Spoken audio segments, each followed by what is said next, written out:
Sundays, Sundays, Sundays. Sunday. I'm the illest host on the East Coast, eating the delicious slice of buttered toast. Styles. And this man is It's your boy Fifth. in the building. This man is. Naughty, naughty, naughty. Oh, neither. And this man is. Oh, me. It's Big Sean. Yeah, What's good, yo? What's yeah, good, yo? what's good, man? And this Yo, I is. wasn't prepared for that. That's fine. And this is episode 70, The War with Iran, abroad and at home. And why do I say that, abroad and at home? Because on top of what we got going on, all the mayhem we have going on in Iran, we have all kinds of attacks happening in this country, such as we have New York City. We have the people who are protesting outside the mayor's office, and they got bombs thrown at them. Thank God they didn't go off, because those are the same type of bombs that ISIS used and stuff like that. Would have shredded everybody. Then we have in Virginia, a dude walked into a college, into the ROC program, and said, "Is this ROTC?" When they said yes, he started shooting. He was actually attacked by the ROTC kids, and they killed him. Then we had Michigan, the attack on the synagogue, which they got foiled too, because they crashed through the building in the truck, and the security guard that they had was like right there and just blew the guy away. And he had a bomb or something in the car too. And then what's the one that I'm missing this time, Joey? Because that was 3. I had my headphones on for a second. The You bar. got Texas? What? Oh, Austin, Texas. Yeah. And that was the worst one. That dude with the property of Allah sweater with a t-shirt that was an Iranian flag underneath it. He got an AK dude. He killed like 18 people and I injured I don't know how many. But the cops, right when they showed up, they ran right into the blast zone and just capped the guy. So I saw the chest cam of the guy that popped coming from, I don't know, I think the shooter was facing this way and the guy came from his right. He rolled up. It was only like a 30-second clip, and I didn't get to see the actual shot because it was on social media, but I saw the whole lead up to it. I should say this. That's what they made the clip to be. I don't really know if that clip was that because I wasn't the one fucking shooting the footage. I think that a lot of this home domestic terrorism type shit with the Muslim influence, not as like copycat killers and stuff like that, people that just use something to go through a situation. I think that's a lot of people with some mental health issues that this is their opportunity to pop up, and this is their opportunity to make a statement with something. So they're using, hey, let me pull up with a bomb and Allah Akbar and fucking I'm gonna make every news station, when really they've been aware though. But it's just this was the time that they felt was now. This was something that they believed in and fell even deeper down the rabbit hole, and that was the straw that broke the camel's back. I don't think.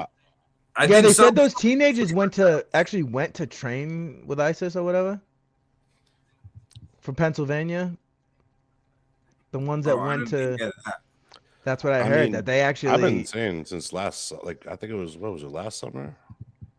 It could have been last. And there's gonna be more, dude. People need to keep their eyes peeled, man. Yeah, this is the shit that's gonna happen. I've been actually since we were talking about even Minnesota, Minneapolis, and stuff like that.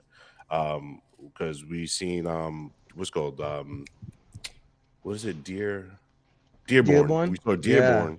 Dearbornistan being overran. They kicked out, or they tried to kick out a Christian pastor out of the town. You know what I'm saying? After I saw that, I was like, bro, it's about to be a wrap. You know what I mean? Like what it is this, you ready? Is that it's called Taqiyya. In small numbers, Muslims will they kind of, I want to say act, but they try to just kind of chill out. You know what I mean? It's an art of deceiving. You don't let the other people know what your true intentions are until there's a lot of you in one area. Once there's 10%. A lot of you in one area, then they start to act out a little bit. Once they hit 10%, is normally around the time. They did the same Well, thing I over in think there's Europe. a lot of dissent in America as it is. So there's a lot of people that are just waiting to do something, and they'll hop on whatever train is Yeah. popping right now. So there's some people that they just want to go blow some shit up and do some shit like that, but they've never had like the excuse or the reason, and now they're looking at it like this is this is the reason. This is my Fuck, moment. set me over the edge. We're gonna have a lot of that because we create dissent in politics. We create bullshit overseas. Like we're gonna create more of these sleeper cells coming over from Iran because it's not like they're gonna stop hating us. We're I bombing mean, them. who let him in here all scot-free, man? Just come on in, come on down. They've been coming in for the last 50 years. Well, They they haven't haven't. been- The last They four was weren't terrible, coming though. in those numbers, bud. Well, yeah, sleepy, creepy Uncle Joe Biden let a bunch of people in because he was taking a nap. But what I'm saying Yeah, is millions, they've been let in brother. for the last 47 years. We never put a block on Iranian immigration. It's like Never we've put a never block on any stopped. immigration. And that's what I'm saying. It goes both ways, though. Like, yes, Well, the real we've done question is plenty of how bad many- things. The real question is how many of these you call what this for numbers say out of the 20 million? How many real and never mind the sleeper cells that were here? How many of those 20 million are actually crossed the border? So we've thwarted a couple of them. You know what I mean? Some of them have happened. I mean, How many more? How many more are actually still under in covert under? And the I'm saying, veil? man, Right. political Islam as an ideology is a fucking major problem, dude. It is. There are peaceful Muslims too. There are more peaceful ones than the radicals, but you can't deny that they're the radicals, dude. And when it comes to that shit, there ain't no such thing as Islamophobia. That's some made up fucking bullshit. Yeah, but that If these goes for people want to anything and kill you, everyone, though, as these well. people are telling you Right. they want to kill you. I believe them when they say they want to kill me. I mean, so Right. what's the excuse for the Boston bombing then? For the Boston Marathon? What was his excuse? What were they mad about? I don't know. They was from Slavic countries, though, weren't they? Wasn't they from? I don't think so. No, so from what I remember, A part of um, Russia that's a they- Muslim. they joined a terrorist group as well. Like because They were. people do it through online. Yeah, they were a part of a terrorist mean, group. So that's what I'm saying. So it's like it doesn't even matter if they're sleeper cells or not. It's Did the you fact hear that those even if kids people are from- upset, they can, you know what I mean? They're just Listen, joining up what groups. What these terrorist groups do to recruit, you got to think, how you going to get somebody to do a bombing like that? Well, easy. You're going to make them hate the person that you got to make them bomb. So these terrorist groups 72 find virgins. people who are already got fragile minds and make them hate the United States. They were of Russian descent. I can't pronounce them, but they were from two Slavic countries.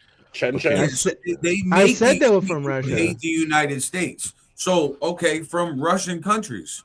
We had the whole shit with Soviet Union and Cold War. So they could be passing down stories. Well, this one did that or did that. And this is what the American media is not telling you. And look, and give all this propaganda to make shit go against us. And we do the same thing to Well, make everyone us does that. And I was gonna say every it's country- not just America. Every country does that, but now Right. with the invention of the internet, now we have the ability to actually be more informed. Because before they would have their thumb over you because all you ever had was what you were being fed. At least now with the internet, we're still being fed bullshit. We have the ability to at least look on the other side and go, "Oh, all right, they're saying this." They're You can saying sort that. of Really feel sift through a the circle and a bullshit. circle, and the truth is in the middle. You know what I mean? That maybe that's Yeah. the internet has given us that ability. But dude, Like, I got a Iran's question. blacked out right now. You know that, right? They have Mhm. they have the internet totally blacked out and everything. So And plus, Israel. Israel's the same yeah, shit. because they don't Now- want anybody to see what's actually going on there. Right. Question. My thing is this. Remember last year when Iran was doing the whole shit with Hamas and all the other fucking terrorist organizations? And yeah, the Houthi was in the blowfish. Fucking Hezbollah. yeah, all of them. The shit I can't pronounce. Anyways, Yeah. those groups when they was doing that shit, Jerka. didn't Mohammed we Jihad. I remember Trump and us Oh, bombing Decker. their nuclear power plant and saying that we decimated it and that we like completely ruined it. Well, And now Oh, they're Decker, trying to Decker, say, Decker. okay, well, they this close to building nukes. How they this close to building nukes if a year ago we fucking leveled their shit? Because we didn't They destroy the just whole have thing. another one. Yeah. They just could just have another one. Right. Well, so they're never either gonna one stop. of the things isn't full truth though. Either one of the things. No, I know isn't what full Aaron's saying, because Trump came out with Trump ego. You know how Trump's very egotistic. Yeah, he was like, yo, He we came out bombed the with- shit out of it. It's completely decimated. Yeah. Well, or is it how Apparently he it took wasn't, bro. or is it how we took what he said? Because I don't recall the clip, but did he come on and say we destroyed their nuclear program in its entirety, or did they destroy the targets that were Yeah, he targeted said that it was day? completely decimated. No, Completely but I decimated. understand, but that facility may have been, but there's 20 other facilities. You know what I mean? Like Right. and I get how they spun it. They did that on purpose to make us be like, oh, we got him. When what he's Right. saying isn't wrong. We did destroy that one, but he didn't say it like that. It's But like a our news own headline, you media, know what I mean? our own media, all of the channels, because I remember this on Newsmax last year. They was talking about like, yeah, fucking, yo, we got them. Like, yo, they're done for the nuclear shit. Everybody celebrating. Fucking, we decimated this shit. I remember. The thing with They Iran didn't fucking is that- disappeared, and now we back because they got nukes again. Damn, Yeah, yo, they well, make that's the the thing, though. fastest nukes in the world. I'll tell you that. But So you know it's what not makes me just the think? fact- Yeah, not because just it's the fact more that having nukes. regime It's just- change. It's regime change. Yeah, but that's so. It's- Tell me the it's- truth. We all know it's regime No, but they change. still are trying to build nukes. Yeah. That part's not a lie. And I kind of see it a little bit like we didn't try to stop North Korea back in the day from attaining nukes. Like we did, but we couldn't. Like we didn't do enough. And now they're able to tell everyone to go fuck themselves because they have like 20 nukes. That's what we're trying to avoid here. And these motherfuckers will fucking send them, dude. Yeah, but They'll okay, send so them. Anybody we would go to do just Iran, send them. but why don't we go to North Korea?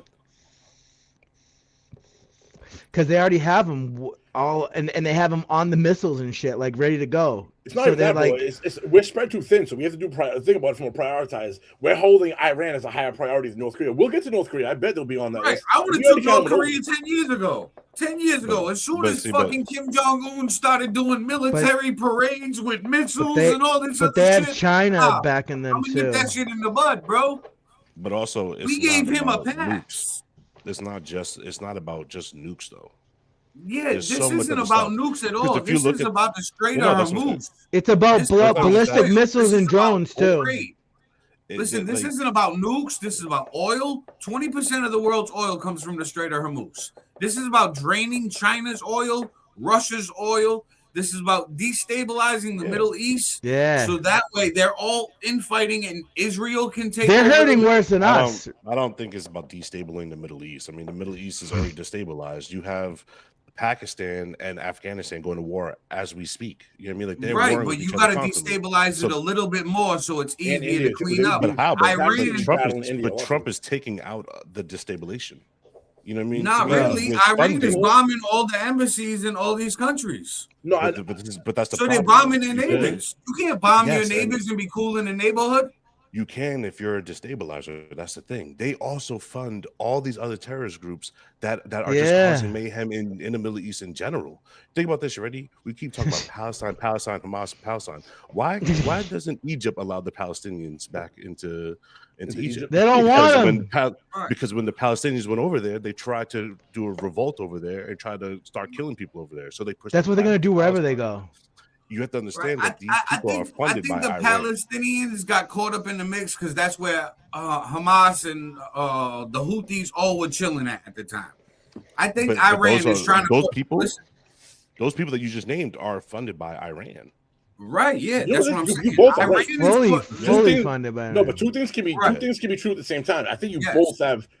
Yeah, both Iran approaches are and accurate. America are destabilizing the Middle East. We're 100%. trying to go over there and do our wars, destabilize the Middle East, while We're Iran trying- is trying to do the same thing. Well, no, yeah, but he's not wrong. When he says they are, because Iran is a destabilizing force by funding all of these different groups. Uh-huh. But now we're going over there and doing the same thing. You're both right. Like, Yeah. Yeah, John, so you're not we're wrong to both say that. doing it. And the point of destabilizing Middle East is the control of the Strait of Hormuz.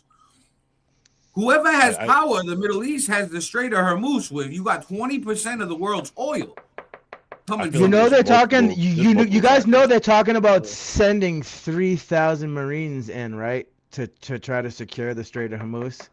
It's gonna Yeah, be. I don't They'll want take ground it, but it's gonna be a bloodbath, man.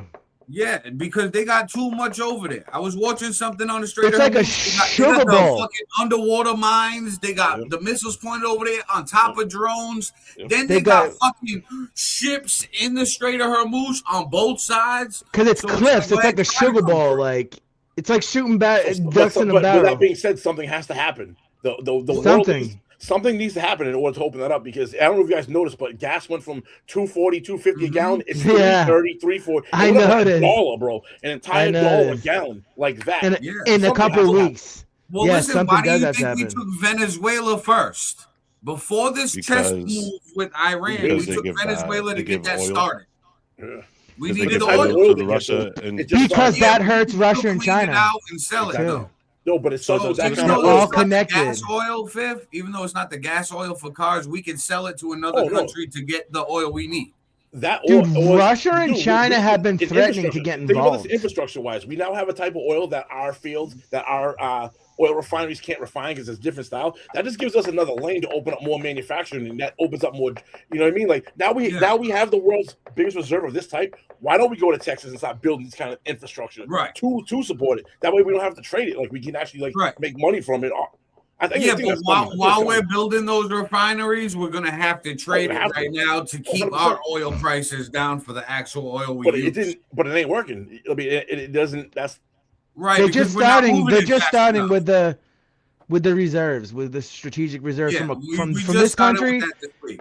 and a couple other countries, because they're trying like a fucking Hail Mary to lower the gas on. But the question that I really have is that now that we are in the position that we are in, how does anyone propose that we just get out of this war? Because it ain't gonna work like that, because Trump already said that we're gonna get out, and Iran and Israel said we ain't gonna stop. So look at the Strait of Hormuz, right?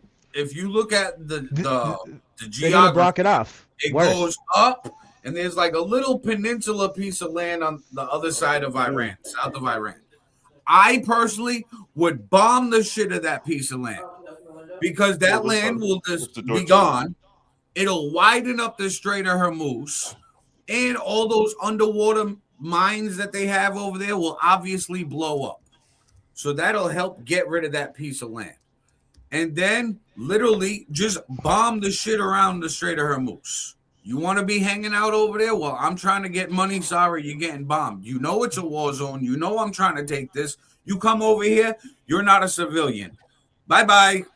Apparently, there's been a lot of whispers too that the government has been talking about the possibility of dropping what they call like a controlled nuke, a strategic nuke. That's how Yeah, 'cause that's what we need the to Strait do. of Hormuz is financially. Nuke another damn country. Oh my god. But you got to But- think that's how important the Strait of Hormuz has become. It is, because financially. if we just pull out of there, if we just like, all right, we're leaving, what do you think's gonna happen? They ain't gonna stop blocking up that. We're in And it this now. ain't just oil. All the cargo ships that are coming from trade in the Middle East come through the Strait of Bro, it Hormuz. almost this is gonna sound counter, but it almost sounds like they want this to happen, because if you think about it, They the did. Strait of Hormuz is that important, right? So why haven't we went over there and made it so that shit can travel? Like why was that one of the top priorities? Like we're gonna go over there, and we're gonna bomb all the shit that could possibly. We're gonna take out their navy like they did. They're gonna take out all these set up rocketry pieces in that entire area, so that the Strait of Hormuz is free, and cargo ships can go. Because back do you and know forth. they're Why haven't they made that a claiming. priority too? But why haven't they made that a priority? Right. That tells me that if you didn't consider this as a priority now, but now everyone knows what's going on, I still don't see them doing really anything to do it. It's like how they want could it. they? Maybe they want How- the product hikes, because we're still going to pay for it Well, that's why, because as a consumer. So now how Trump's could boys they- are going to fucking more money in their pocket.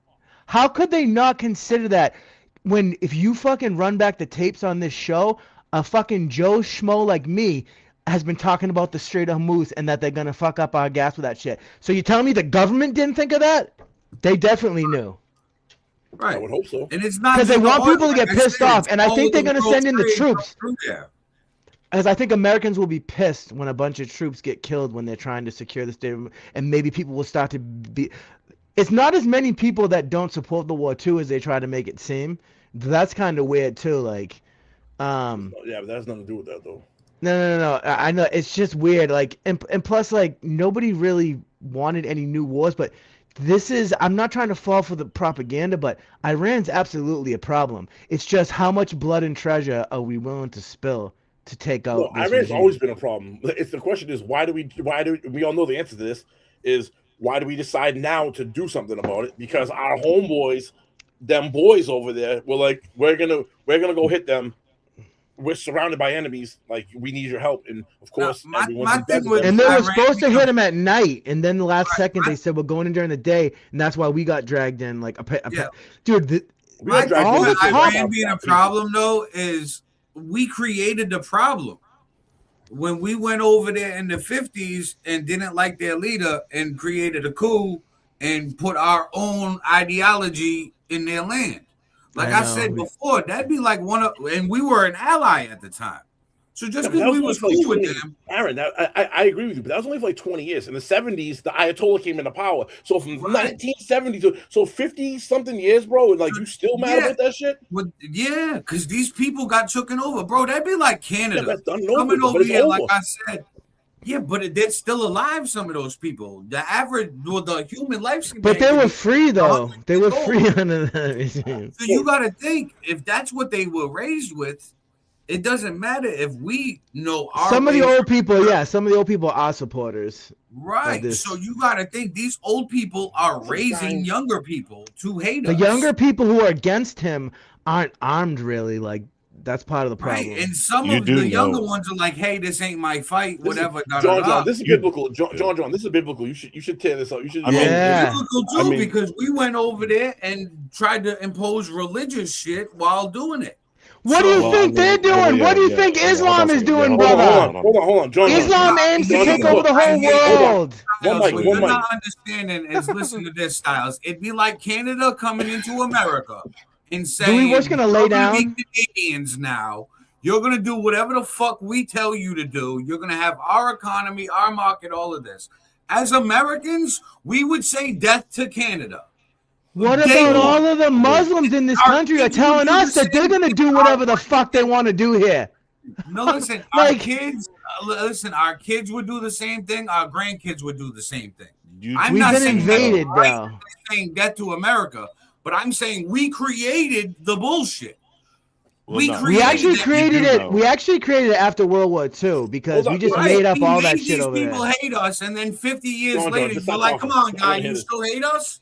But most Yo, of those people so are dead who you did guys- that. So why are you we gonna guys pay do for it now? know Hold up, yo, that- John, get Because it. their family Yeah. members died, bro. If somebody bombed your family, your Oh my whole God. fucking bloodline would hate that country for the rest of your existence. You do know that Iran was Persia beforehand, right? Do you think they're a Yes. bunch of Yes. sweetie They pies were- over there? they Yes. were Christians beforehand.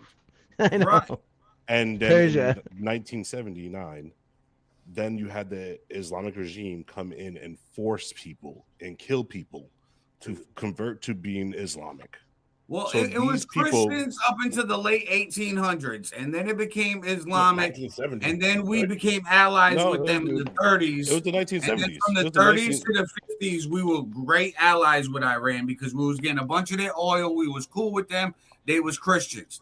And then they tried to introduce Islam, and they had a bunch of that going on in the 50s and tried to get that going. Well, They let's elected not a say leader that introduce. was They don't- It's no one always just been a intro- yeah, fight. Why do you no think one- the Crusades were necessary? Yeah. Just out of curiosity, you But think no it's That's one crazy, bro. introduces- 1979, April 1st, 1979, Iran became an Islamic Republic. So that's Exactly. basically 1980, bro. So that means prior to that, its entire existence was a Christian fucking country. It was. That's what I'm saying. Dude, Islam is trying to take over the world, Yes, man, well, and we you have gotta to fucking understand stop how- them. How Islam in their Quran, how it moves, and how Muhammad moved.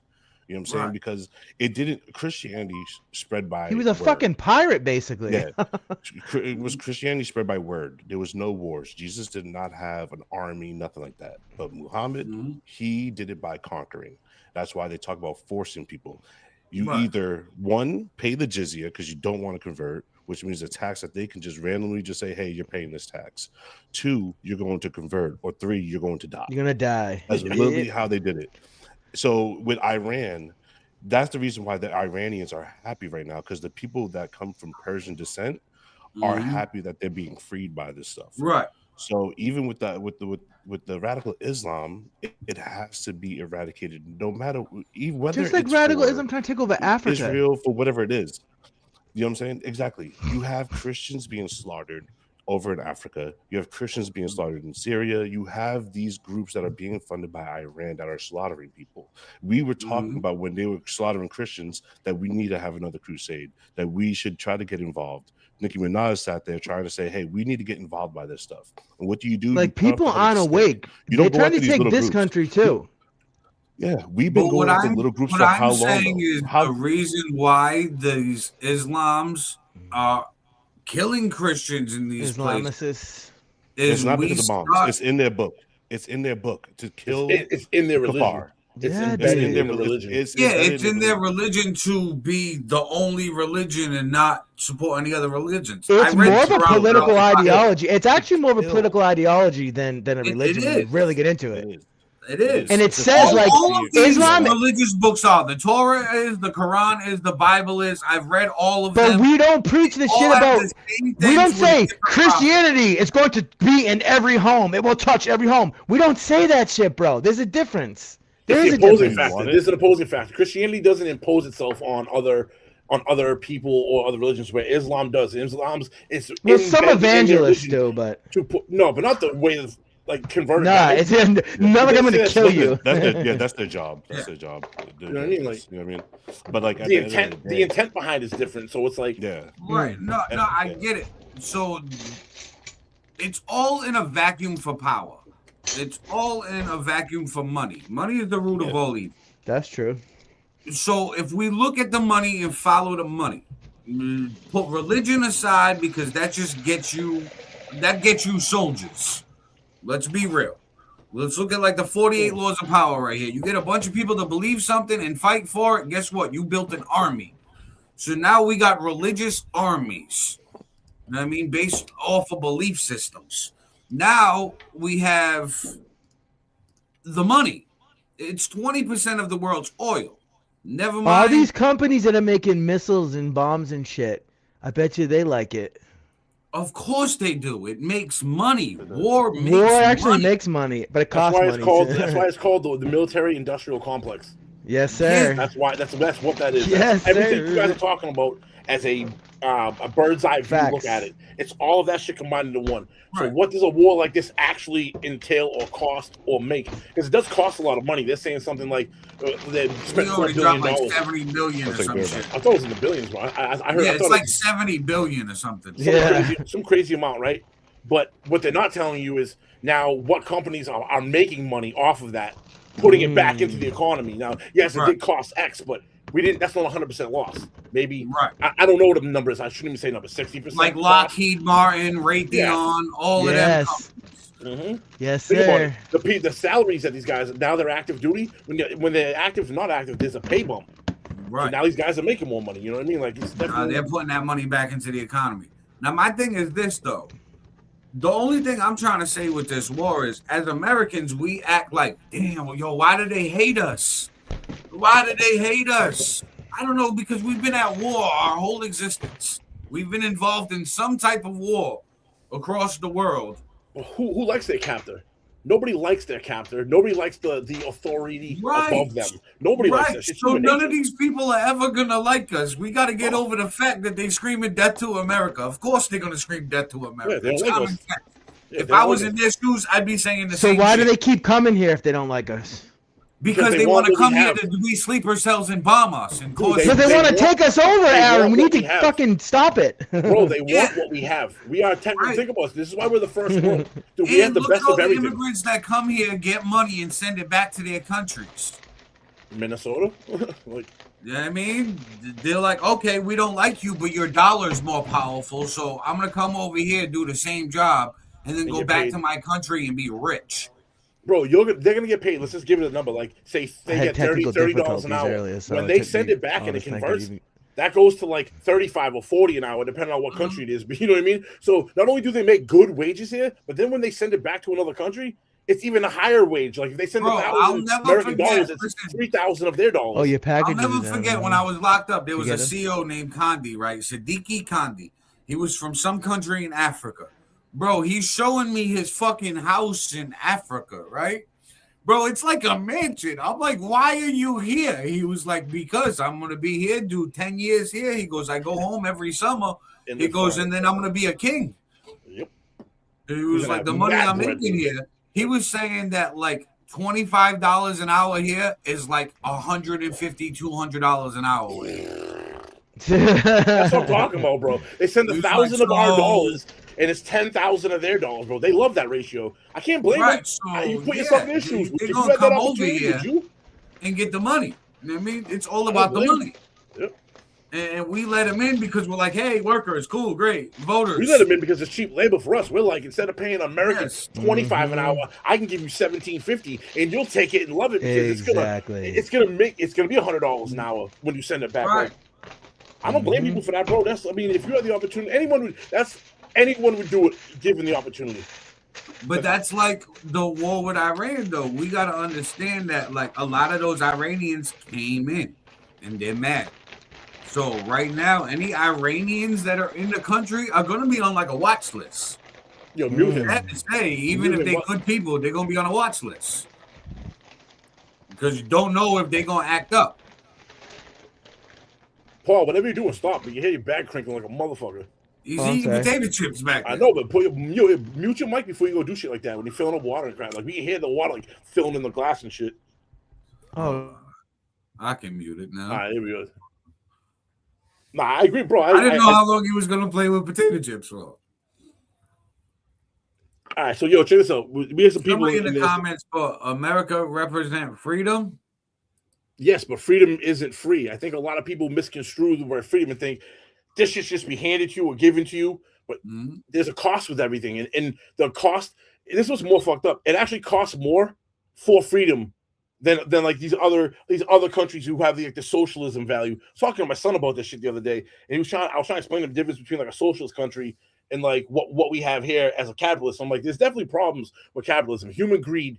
I think, and well, that kills everything anyways. That no matter what it is, human greed is always going to destroy shit. But the fact of like where you have in socialism being like it's like there's only so much, and instead of you earning the piece you get, you're assigned the piece you get, so that everyone gets a piece. So it takes away from innovation. It takes away from wanting to do better. Because if I can outdo you in the same position I'm in, that means I get more of the pie than you. In a capitalistic society, that's competition. You know what I mean? That's a driving force for innovation, because you're incentivized to do it. You're not incentivized in a capitalist or socialism kind of setting with that. And we're trying to put our capitalistic society back stronghold in the Middle East. It may not work there. It may not work there. I don't think it will. But no, he's muted. He's muted. Hold on. Let me unmute you because you had your potato chips going on. Yeah. Hey guys, listen. I just saw a breaking news update that said the brother of the guy who attacked the Jewish synagogue in Michigan is a top commander in Hezbollah. Like, so the proven point right there.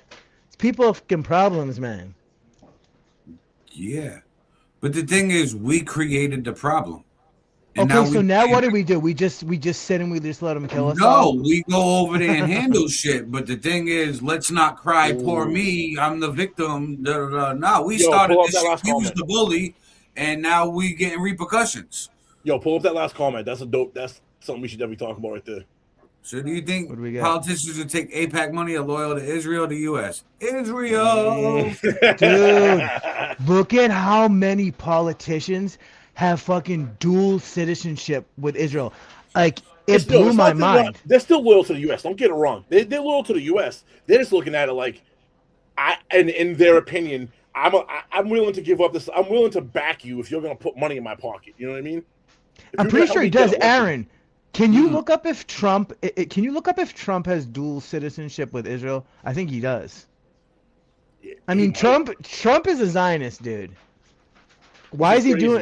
Which is crazy because nobody saw that coming. You know what I mean? No, like we knew he was his first term.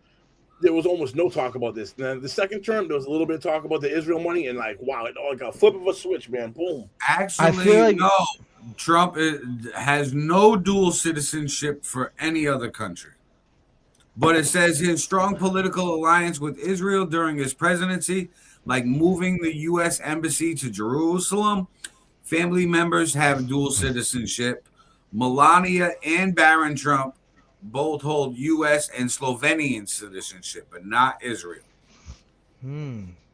But he did do the play for Israel and said, "Don't worry, I'll move the embassy to Jerusalem for you." I'm pretty sure I seen Trump with that little tiny hat on, kissing that wall.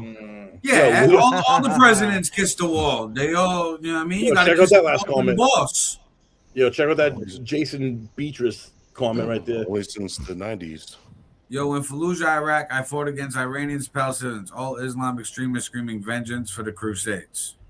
So what he, and if you look back, the Crusades happened because they were trying to take over the entire fucking world. Like, no, but if you look back at it, yo, he said they're pissed about the Crusades still. Now, John, how long was the Crusades? How many hundreds of years ago was it? What was that? So maybe it's time for another one, bud. Like maybe it's time for another one. 800 years ago, 900 years ago. So to Aaron, to what you're saying, we're talking about bloodlines being pissed off. These motherfuckers are mad about the Crusades 800 years ago, bro. Again, it's all based on religion. I know that you don't want to talk about like religion, they teach the kids in Iran. I get that it's based on religion, and that's the stronghold for it. But there's so many other things that have branched off on that tree of religion. Like the religion war, the Crusades is the fucking stump of the tree, the actual tree.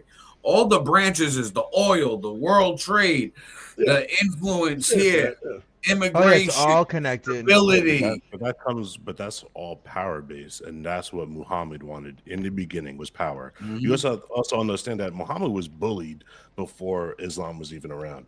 Like he literally was ran out of the city that he was in, the country that he was in, to go over to I think it was Medina, and then that's when he had his epiphany that the prophets came and talked to me, and then everyone started believing it. You know what I mean? Before that, he was a bum. You know what I mean? He's a lame. He basically was like a fucking Jim Jones dude. He was a cult leader. The whole Jason says we wasn't even a country during Crusades, and they blame us because of religion. Yeah, because we are technically a Christian nation. Like our beliefs are in God we trust. You know anybody see that quote from Netanyahu where he calls United States the new Rome, and he says that we won't lose another war to Rome. Like, you can look it up. Like, I don't trust that motherfucker at all. I think we just Israel. Dude, you need to look that up. Like, they literally say on TV in Israel the most ridiculous things, and they think that nobody's gonna have it translated, you know what I mean? Because it isn't in Hebrew. Like, they basically say that they want scorched earth, like, for all these places that they're fighting with.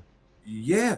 Biblical shit, like. Right. And you know they've really been raising red heifers, and I think they already burned one, but like they're burning red heifers to try to bring back the temple. Like, John is right. Like, a lot of this shit but it's all the religion. It stems from it all stems from religion. You both, again, this is one of the things where you both are right. John saying that it all stems from this. This was the first step in the equation, and he's not wrong in saying that. And Aaron, what you're saying is you're like steps 2, 3, and 4. And listen, it's like this now because of that, and also we have oil. We got a shitload of problems over there. They have a shitload of reasons to fight us. Like all of human history. That's to America because they hate us for 5 different reasons. They hate us for religious reasons. They hate us for government reasons. They hate us because we bombed their family members. They hate us because we're trying to take over. And we hate them because they've been bombing shit. They've been doing this. All of these other reasons. So it's like... I always ask myself this, and this is probably so fucked up, but them boys, why is it that everywhere they go, trouble seems to follow? 109 countries. Every time they get into a country, bro, it turns into a problem. Like, maybe it's time to make it 110. Is it everybody or is it the one? You know what I mean? Like, it seems like everywhere they go, there's a fucking problem. You know what I mean? That's a conversation that I'm slowly starting to uncover on my own. Remember when Jesus threw him out of the temple? Well, no, but yeah, it even goes back into biblical times where like Israel itself kind of went down a different path. The And, Jews have a god complex. That's what it is, dude. they don't have a god complex. They have a They complex think that they should be. they are the chosen ones, and because of the Isn't fact that that they don't basically a really god believe- complex? No, well, God, I see God complex more of thinking that you are a god. You know what I'm saying? Dude, have you But seen some of the they- stuff these rabbis say? Christians only worship one Jew, and really they should be worshiping all the Jews. Like, dude, I see like Jewish Yeah. superiority. I didn't realize how big of a thing that is, dude. These Well, people like think when they you- are. When you read like the Talmud and stuff like that, you get to kind of see how these rabbis kind of discuss things and try to form things underneath their own perverse way.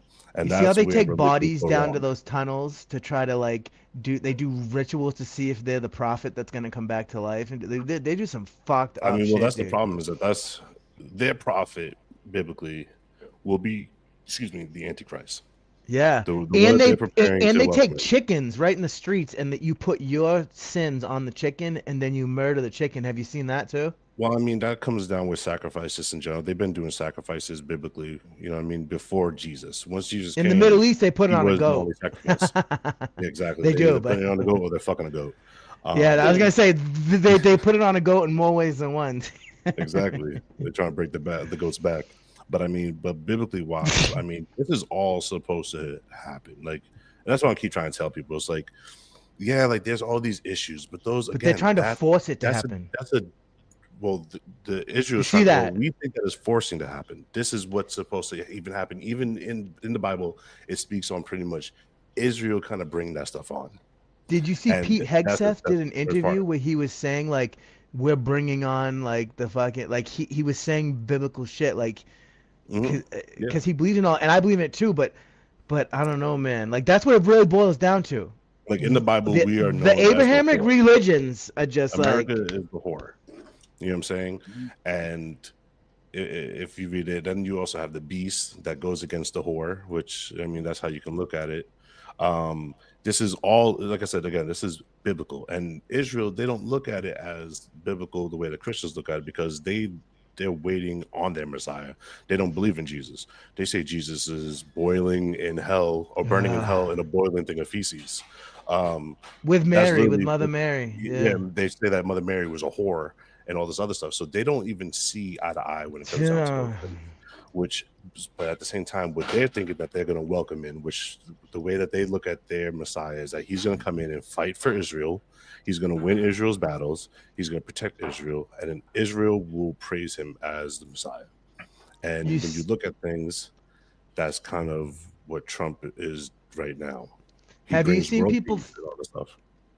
Have you seen people theorizing that Jared Kushner could possibly be the Antichrist, and he paid the most money ever for a property to have 666 whatever in New I York? can't say Yeah, that he's going to be the Antichrist, but I think I was telling you he's something. a dude. while ago about Kabbalah and the Kabbalists.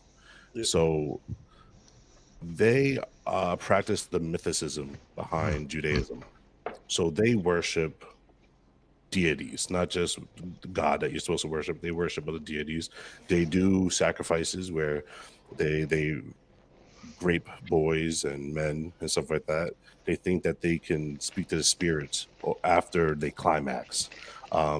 They have Alice Crowley shit, right? wild yeah, And they he try to actually be said two that- spirit. They try to be two spirit. Like I saw Yeah. a rabbi dude talking about the end game for Jewish people. I don't know if this is just like certain radicals that believe this, but he said the end game for some Jewish people isn't to go to heaven, it's to become two spirit. Like, bro, I heard that Israel is the gayest country on the planet. Is that yeah, is so that Tel true? Aviv is their actually the women are gayest fine, city on the planet. I thought it would have been like San Diego or something like that, or San Francisco. Is Tel it's, Aviv's the gayest city on the planet? Look it up, dude. Yeah, I What? thought that was wild What? too. started making me realize Yeah. certain things. That's Like I World War know- II, all the books they burnt in World War II was from a Jewish doctor named Hirschfeld who had a whole hospital that he was doing transgender studies on and how to do sex change surgeries and shit. That was what they was burning.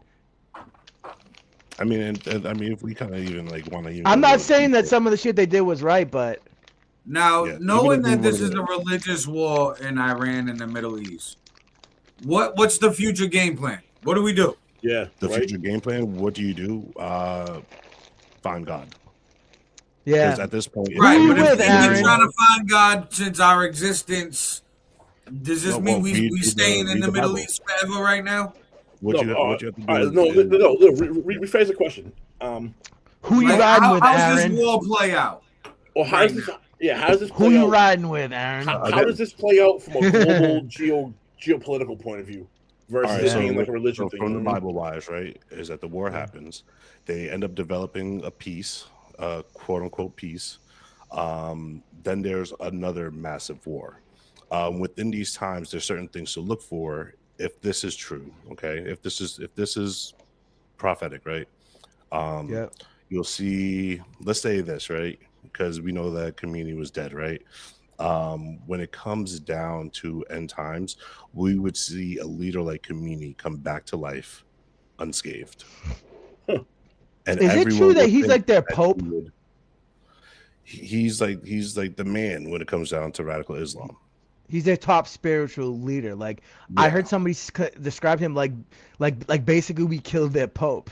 But a lot of people but a lot of people don't like him though. But there's a lot of people who do too. It's crazy. This is kind of what I'm asking. Let me rephrase this. So, like, all right, what's your war strategy? Like me, my war strategy, like I said earlier in the episode, I'm widening up the Strait of Hormuz. I'm burning that little pinpoint land where it narrows, bombing that so it gets all the underwater mines, and I'm bombing the shit out of Iran. Sorry, if you in the bomb zone, you get bombed. I'm not gonna keep playing this game for thousands of years. But we can't I know it's religious. I know that you're never gonna give up. So if we're crying, but then the world will hate us and they'll call us if you're criminals. crying about a school getting hit, how are you just gonna bomb a whole country with people that want to be free? Yeah, I heard that school was literally attached to one of their National Guard barracks. It was attached to another base. But this is the thing: is like still terrible, man. Trump is doing right now is that he's only holding the ocean right now, which is pretty smart. You mean you hold the ocean because then you have planes that come over and fly over, boom, right? For us to put boots on the ground, that would suck. It wouldn't make sense. That's why we have air and land. That's why we have air and water. Yeah, exactly. But what's supposed to happen is that the Iranians are supposed to go and push forth their own revolution with the help of us coming from the top, bombing, taking out certain groups and stuff like that are actually. Is there enough? That poses the question: is there enough people in that country that can take that ideology and actually overthrow the government? Is there enough of that compared to the people that are just so patriotic to? I heard there is a plenty of people, but they're not armed. Is there enough? Is there enough? Not armed. So the problem is there enough of them? A good solution is this: the other 18 countries that was attacked by Iran need to go put boots on the ground and push through. Saudi Arabia, push through. Lebanon, push through. Kuwait, we're bombing Lebanon too. Yeah, exactly. Dude, I saw some shit that they have. I saw shit that they have. I think they said 2,500 Marines en route already. Yeah, they do. Which I said again, that's dumb. You need to the 82nd Airborne. Oh, let me ask this: what if those 2,500 go to the Strait of Hormuz and are there to stabilize it so that the world trade can get back? Is that worth the trade-off? That is what they're going to do. Actually, is that worth the trade-off? I think. I mean, it's not me. It's because if we're going to continue this war, we got to open that up, dude. We have to. So you send 2,500. Because even if we pull out, they're not going to open it up. You understand that? So we're between a rock and a hard place now. Like, or do you do something like Aaron said, bro? Like, to be honest with you, it's like at that point, and you're right, they're never going to give up. They're never, ever, ever. So at that point, it's like, all right, we understand that. Maybe that thought process that way is wrong. What if Aaron's right and they're like, all right, you want to do that? We'll just we'll reface geographically the area so that we don't have to go this close. Maybe they bomb underwater enough and they make it deep enough further away so these ships don't have to even get inside of range. They can just further out and further back down. It's actually shorter distance. You know what I mean? Like, at what point are we going to allow this? Oh, I'm sure they're looking at everything right now. At what point? You know what I mean? Like, well, look, that's why they're already hinting at control nukes. They know that this shit's going to last forever. How much billions of dollars are we going to drop and fighting. Trump literally said it on fucking live television. He said, I don't care if it takes 20 years, bro. We don't want that shit. That's the problem. That's what we don't want. But if we go too hard, the international community is gonna lash out. Just like the way they did at Israel. Already mad at America. The international community is already mad at America, and they're a bunch of clowns too. Look at all of Europe. What can they really do? They've let radical Islamists take over Europe. Bro, what can they really do anyways? Let's be honest. We are the biggest and most powerful military on the planet. What is the international community really going to do? If we say we were like, fuck you guys. They'll do like sanctions. If we went over there and carpet bombed them. Let's say we turned Iran into Gaza, right? And I don't, you guys are right. The international community will absolutely come down on America. That's all they're going to do is talk. What are they really going to do to us? Because you know what you're saying? You know what you're saying? Because what you're saying, Fifth, no, it's true. It's the truth. Like, because whenever you're at the top, like, you notice, like, for example, at a job, whoever is like the highest person, people always gunning for their job. Like, that's basically what it is here. Yeah, when you're number one, people hate, bro. It's like how people hated the Patriots so bad and shit. Like, it's not just about what Aaron was saying, but Aaron is right. We did do a lot of fucked up shit there, man. Yeah, what did you say? I missed it. I missed the joke. They're gonna forever hate us. I'm a Giants fan. So I look at it like, all right, it's kind of like Bloods and Crips. They never really gonna get along, okay? So guess what? If you beefing with the other one, you gotta completely eliminate your enemy, especially if you know that they're gonna keep popping up, because then you're never gonna win. You know what I mean? You completely destroy your enemy. So guess what? Scorched earth, yeah. We keep backing out. We keep fucking. Yeah, we would have to Gaza them. Post too much. Then now it's like, Israel kind of telling us to, because they controlling a bunch of the money shit in the world. You know what I find suspicious? Did you see the United States are making drones now that look exactly like those drones they make in Iran? Makes me think they're gonna try to do some sort of a fucking, what is it called? A flag, a false flag. Because false you see in California, now there's people who are saying it's true and it isn't true, but you see in California, the FBI, whatever, put out the word that apparently that they thought there was going to be a drone attack on California from Iran, which I don't know how much I believe that. But they do have like these little aircraft carriers that they launch all of their drones from and shit. A lot of them are down at the bottom of the ocean now, though, but... Yeah, that would not make any sense. Like you see our submarine, blow up that aircraft carrier. Nothing's happened like that since World War II. Look-alike drones is so we can bomb other countries around Iran and not get blamed for it. To force them in, that's not, bro. That you're right. Yeah, right. We're gonna be in Bahrain. We're gonna be over here. We're gonna just be bombing Saudi Arabia. Why would we do that? Iran's already doing it though. No, right. They only hit military. They only hit U.S. military targets in those countries. Yeah. They didn't hit anything of their own. Now, if the U.S., I see where Aaron's going with that. I can see the U.S. If I'm the U.S., I'm taking these Iranian drones and bombing powerful infrastructure pieces in these Saudi Arabia, fucking UAE, like any of those countries. Like, you know what I mean? To then be like, oh, now there isn't just U.S. over here. These other countries are now going to get in. I can see that.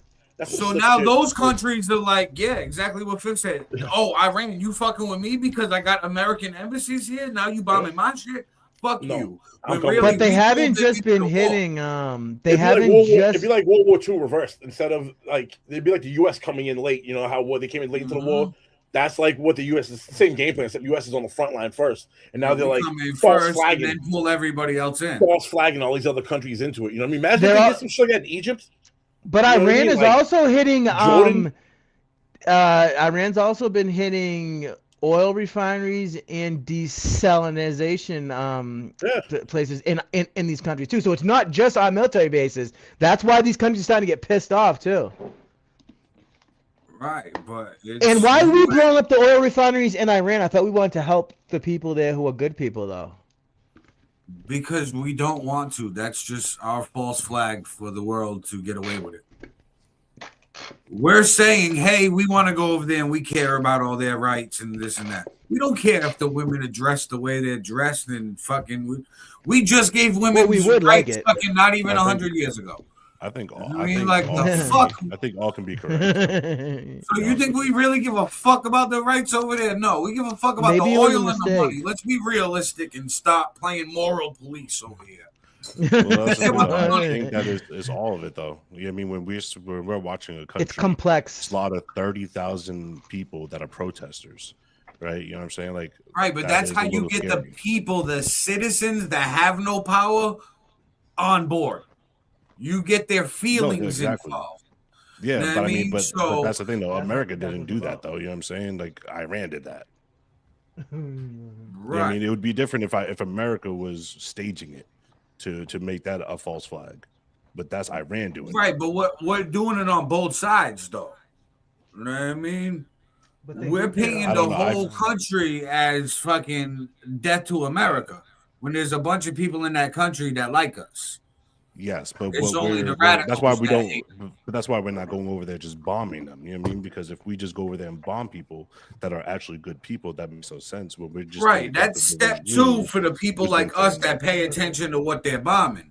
For the I average think person to get on board, what I'm saying is they're not checking the news to see what cities and fucking plants we're bombing. They're just hearing we're in a war with Iran. Why are we at war with Iran? And then they're Yeah. getting a quick answer, and that's what they're going with. For those Yeah. millions of people that are on that IQ level to be crash dummy soldiers, you got to get them on board with emotions. Yeah. You Yeah. invoke emotions. Why do you think people who That's are how they do it with every. right now are trying to push the narrative that we bombed a school with kids?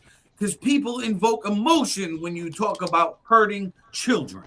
So they're like, Well, I hey, mean, war we bad, hurt we have kids. And we they're have like, proof of oh, that that's being that false narrative. But information that's the from the Middle anti-war East. people. Now, the people who are for the war are saying they have nukes, death to America, they bad, let's bomb. And then they push simple narratives to get the simple-minded people on board.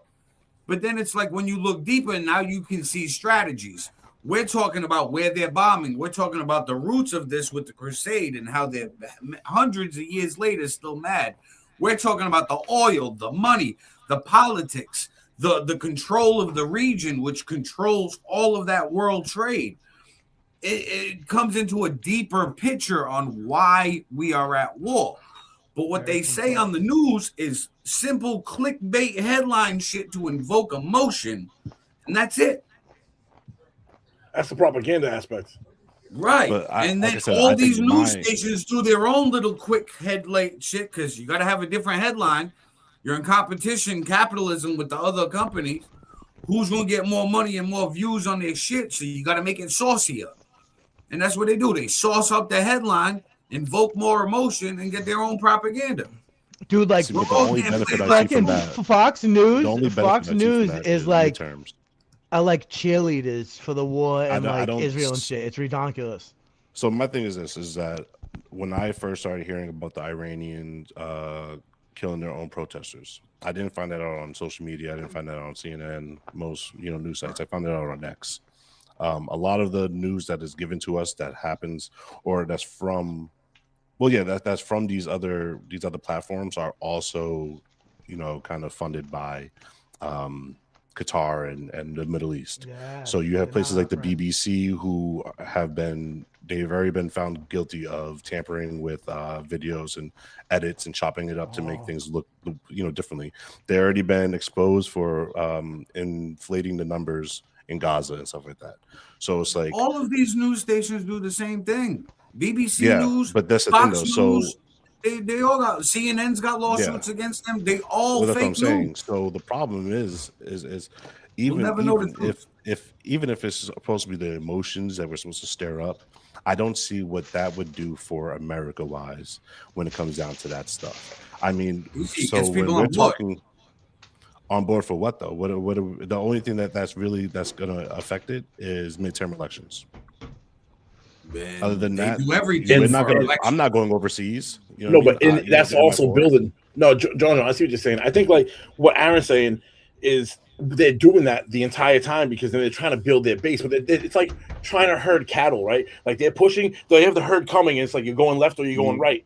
And as they're trying to bait you, go this way, go this way, go this way, and then within that cycle, you know what I mean? Yeah, you're right. They do that. They ramp it up around midterms and around election times. But the in between time, the benefit there is as these new people are coming in, we're trying to sway them to our side, trying to build the base. Nice, I get it.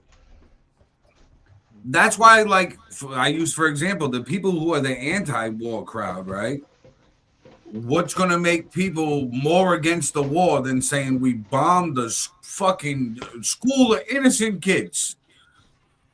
Yeah, they don't give the whole story, which is fucked up because technically they're not lying, but they didn't give the whole story either. The other part of that story is that was attached next to a barracks, like a military barracks or something, and you know, proximity or whatever. I guess you can call it. The only part of that is like, I guess you call in the question is like, is that one of those where that's a place we should strike with a missile, or do we go in and go hand-to-hand combat here because there's school children next door? And hey, like, this is where I'm an asshole. This is where I'm an asshole. I already said before, I would bomb everything. They've been fighting since the Crusades. Guess what? If we're going to war, go to war, and fucking you bombed my grandfather, I still hate you.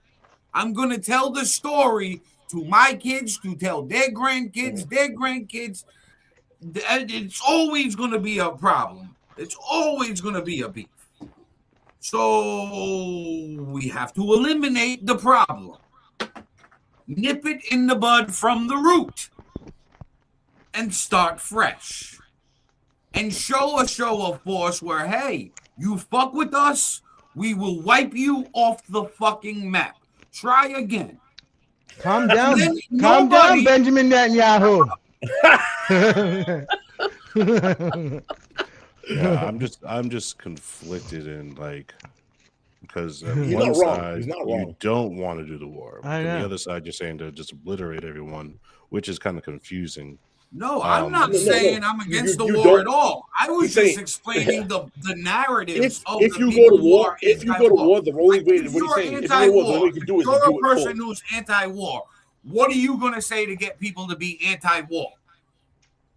You're going to say some foul yeah, I'm shit. I'm going to be like, yeah, like, you know, there's people dying and only focus on one thing. Yes. Right. Which that is You're going to true. And then focus when on yes, on the women, other side, kids, innocent you're going to people. focus on the other stuff, which is true. But at the same Right. time, I'm focused on war is taking for- all of the fucking oil, Yeah. all of the money, opening the Strait of Hormuz. Because why is that world fucking trade thing that's so important That's so small. narrow? Why didn't that bitch the fuck up? That little piece of land that goes up, I'm widening it up.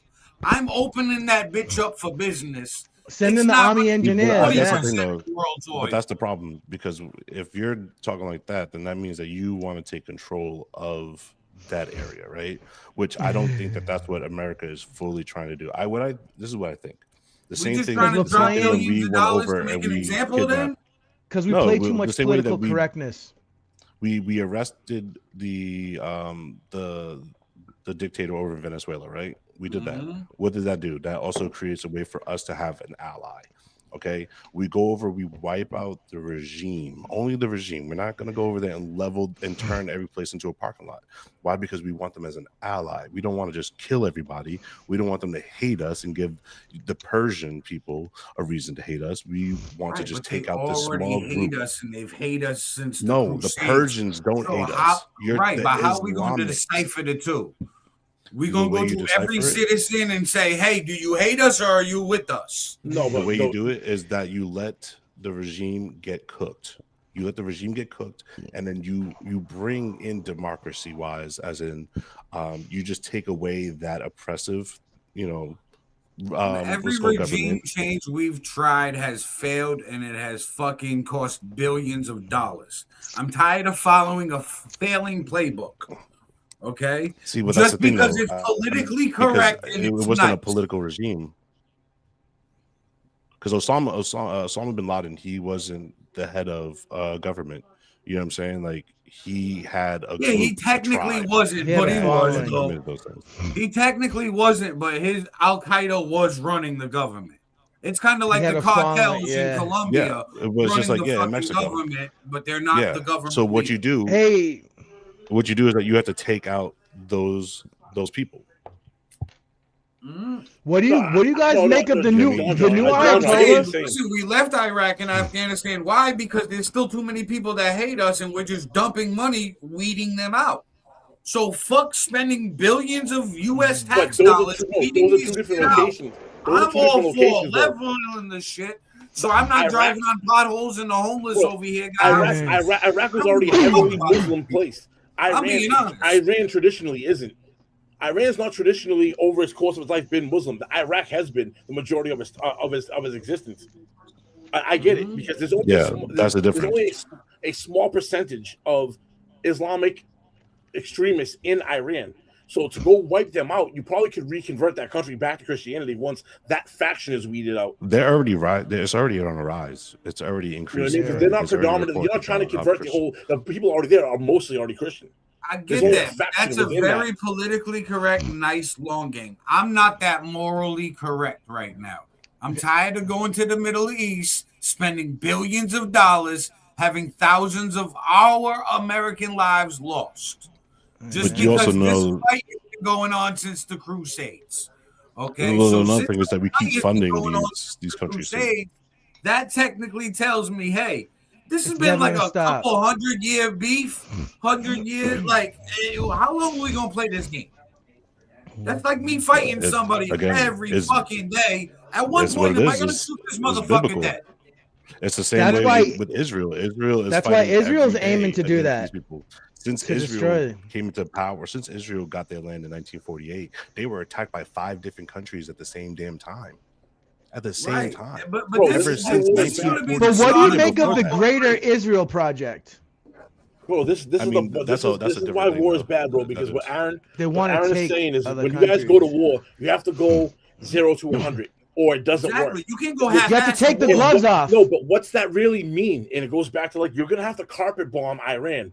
You know what I mean? Like, we can't, and that's the thing. We're not trying to do that. And that's what I'm saying. You know what I mean? Like, it sounds easy. Oh, just go in and just turn it into a I know. I get, bro. I get that. Yeah, and I get what it means, bro. Yeah, Iran. That's extreme.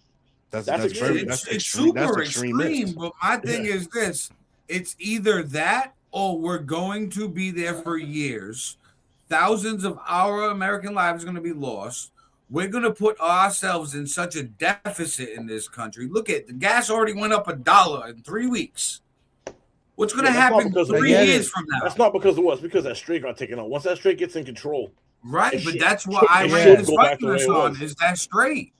Iran is holding that strait hostage. That's why we definitely have to handle it. Because even if we pull out of there. How are they really even managing that? Because we already knocked out their Navy. So there's no ships there stopping. Are they getting hit by missiles? Then we need to fucking people getting hit by they've missiles. sunk. We need to do some intel. Mines, there's a bunch of shit. No, the underwater mines too. But they've sunk a couple. They had ships. machines that deal with that. We could go in there and clean that shit out. Would it take a couple weeks, a month, 2 months? I don't know what it takes, but we definitely have the technology to demine it. And if that's the case, they get hit by missiles. We need to do some fucking investigation and find out where they're shooting these missiles from, or locations they are, and bomb the shit out of it so they can't fire from there anymore. I know we're supposed to already be doing that. But no, the problem is they're mobile. These guys have more on trucks, vehicles, and tanks to where they shoot from one position, go back in the caves and hide. So maybe you've seen those big ass trucks. Bro, maybe this is a situation where you have to get boots on the ground because you need to I think they're going. What caves they're going in? What caves they're going in? So we can stop blowing these caves up. What's the next one? Definitely going in. Is, like, these other countries need to nut up. And I know and get involved, because that's the thing. It's like this is because they claim they want to they don't want to be like that. You know what I mean? And a lot of them have changed a lot of their ways. You know what I mean? We're there to take out certain things, but when it comes down to on the ground, that's where Trump needs to put his foot down and be like, "Listen, no, you guys need to do this stuff, or we're just gonna pull out, and you guys are gonna have to keep dealing with this shit." Well, they were going to use the Kurds again, but the Kurds that they want to use, those guys are like communists and shit. Bro, like this is how they get messy. What you just said is what we do like every time. We're there for a little while, then we pull out. What happens? We have Iraq. Like look at Iraq right now, bro. You still have crazy Islamic factions, like extreme Islamic factions, trying to fight to take over that country. And same thing in Afghanistan. Who's funding those factions though? Depends on which ones. Iran. We are. Iran is. We are. I know Israel we do too. I bet you Jordan, all those Egypt. I imagine they all are to some point. We were funding ISIS, bro. Like we're funding ISIS in Syria. Like, Dude, the Defunded president that we put in Syria is a fucking ex-Al Qaeda commander, bro. Like, it don't make so, no sense. You know what that tells? No, we it does want make it to sense. be, No, and now it he's does killing make sense. Christians. It does we make sense. want it to be That tells me that we talk to them and listen. unstable. There's a fucking truce between us. Stop hitting us. And we're trying to take over Al Qaeda. Maybe we're trying to be the guy on the block, like the shot caller on the block in the Middle East. Iran was right. Then Hezbollah, Houthis, Hamas. We definitely are. That's what I've been saying. We're trying to be the top dog in the Middle East to control the Strait of Hormuz. That's 20% of the world's oil. China is the biggest fucking importer of the Strait of Hormuz oil. That's where they get most of their oil. We have control of that. We have fucking control of China. Like, this is bigger than fucking Iran. This has been a whole plan in the Middle East. Look at the way they took out. Look at the way they took out. Look at the way they took out Saddam Hussein. Look at the way they took out Gaddafi. Like, this is all a plan, dude. Like, Assad left out. Assad in Syria. Assad in Syria was able to get out of there. He flew to Russia, and they're putting him up in Russia because he was allied with them. But this has been a plan, dude. And Gaddafi tried to warn everyone that this was a plan, that the United States and at one point Europe was involved. Gaddafi, every one of these people you're saying, that's what it comes down to. The U.S. said, this is what we're doing. This is the plan. Every one of those people tried to go against the grain against the U.S. and they ended up dying. Gaddafi wanted to take all of the oil pumping countries in Africa, take them off the petrodollar, and create their own currency there. Yeah, we can't be having that. We had the ability to do that. That was hurting the petrodollar, so we were like, "No, that shit ain't fucking happening." We can't be having that. Every one of these dictators that we find this freedom thing, they're doing this and doing that. Well, I'm not saying they're not doing that, but the real motive behind it is the U.S. plan for global domination. If you do anything to subvert us, we're going to take out your leader and we're going to implant someone there that's supposed to be us that'll do our bidding for us so that our shit can move forward. And that's what I'm saying, bro. It goes both ways. Like, any country who's got any sort of power is trying to get more power, like, for the most part. Like, I don't know what the fuck all these European countries are doing. It's never going to stop, by the way. They're just killing themselves in Europe by letting all the fucking Europe's getting raped to death. Sorry.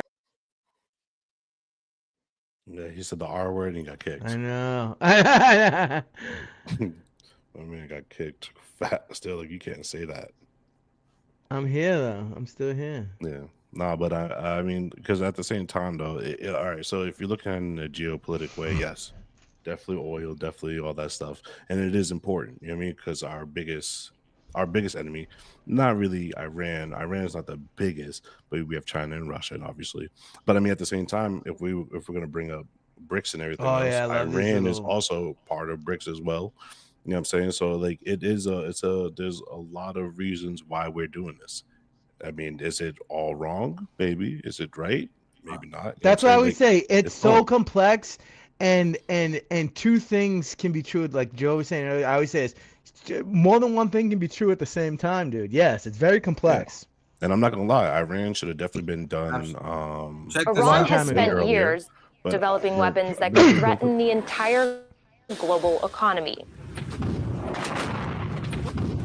And now that the country's at war, it has started to use them. The conflict has all but frozen commercial shipping. And at the heart of the crisis is a narrow waterway that Iran is holding hostage. The Strait of Hormuz is the choke point leading into and out of the Persian Gulf. It's bordered by Iran's coastline. And as the world is seeing, they are exercising sheer desperation in the Straits of Hormuz. Even though Iran doesn't have jurisdiction over the strait, it has long threatened to use force to shut it down. Before the war, Iran had stockpiled sea mines that it could lay across the strait, dispersed coastal defense cruise missiles that could be fired at ships from the shore, created a fleet of small boats known to swarm and threaten vessels, and deployed submarines to lurk in strategic waterways.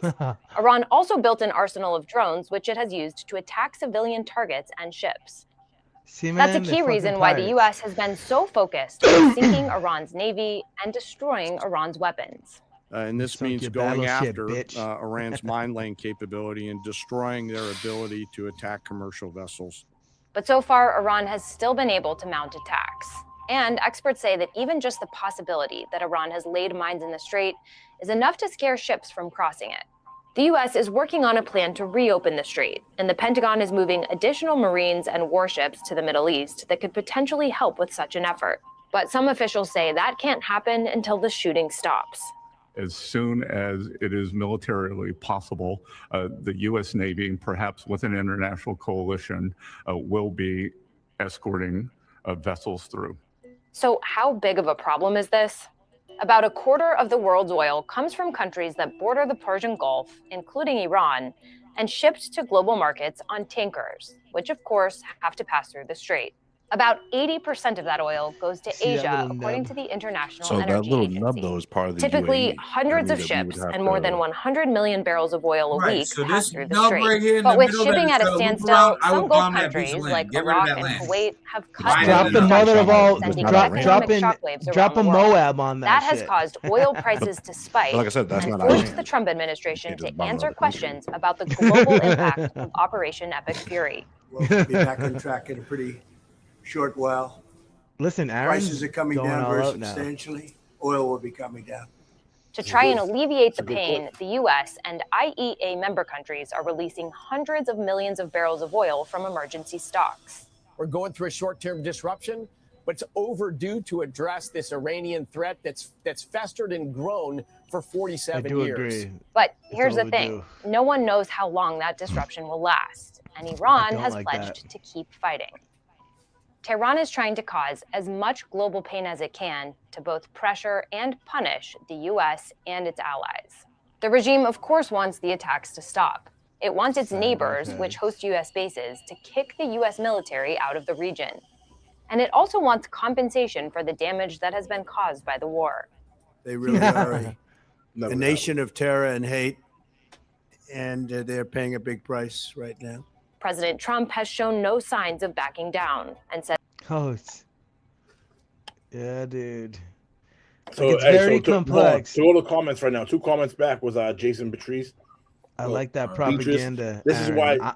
This is why I'm in on Obama your paid plan. Iranians to behave. You know what I mean? Like, yes, that's true, but I think that was a cheap way out of it, bro. Because Obama did pay. That was why that on the pallet of money showed up. But, Yeah, mad bro, money. But what you're doing is you're just giving them more money to fund the shit that the other bad shit they were doing. That's You pussy know what I mean? shit like what So that's weak not a smart kings, move, bro. Like that was weak kings back in the day used to pay off like the friggin' Vikings and shit to go away, and that's that's a some pussy bad shit, road bro. to go down, dude. That's a And he bad says, road because so. And then next was Roger Payton said, "Will oil prices will come down?" Question mark. Sure, I'll believe it when I see it. Just like the ever rising gas and grocery prices. I don't want to say anything about groceries, but I have seen multiple CEOs and COOs of these major oil companies, bro, and they need gas. I want to say the oil come in barrel between, I want to say $60 and $70 a barrel, or 70 and 80. It was one of those 2 intervals. Yeah. And the reason why is the profit margins they get, they can reinvest back into research and development and get better and cleaner at this shit. I saw that. And it's been multiple of these dudes. So it's even out of their best interest for these barrels of oil to reach $100 a barrel. It doesn't benefit them. They see what they all you see is they made, because the price went up $1, they made an extra $500 billion. But you're right, they really don't want it. They really don't want it. No, it's not that they don't want it, bro. They did make that, but what you understand is the cost of everything else went up with it. So what they're not showing you is It's gonna hurt them in the long what run. was their profit percentage before, and what was their profit percentage afterwards. You know what I mean? Because there's a cost. Even though we spent $500 more billion, there's also more of a cost. All of the insurance that goes on these ships to get the fucking oil here now rises. Now the price goes up. You know what I mean? Like, so now the price to get to even for the company that gets it and ships it here costs more money. Their price goes up. It's not like what we have to look at is percentage of profit prior and after. That's going to tell you if what kind of scam it was. The money, it's easy for them to be like, they made $500 billion more dollars. Okay, maybe they did, but what was how much they put more back in the economy? Exactly, but how much more did it cost?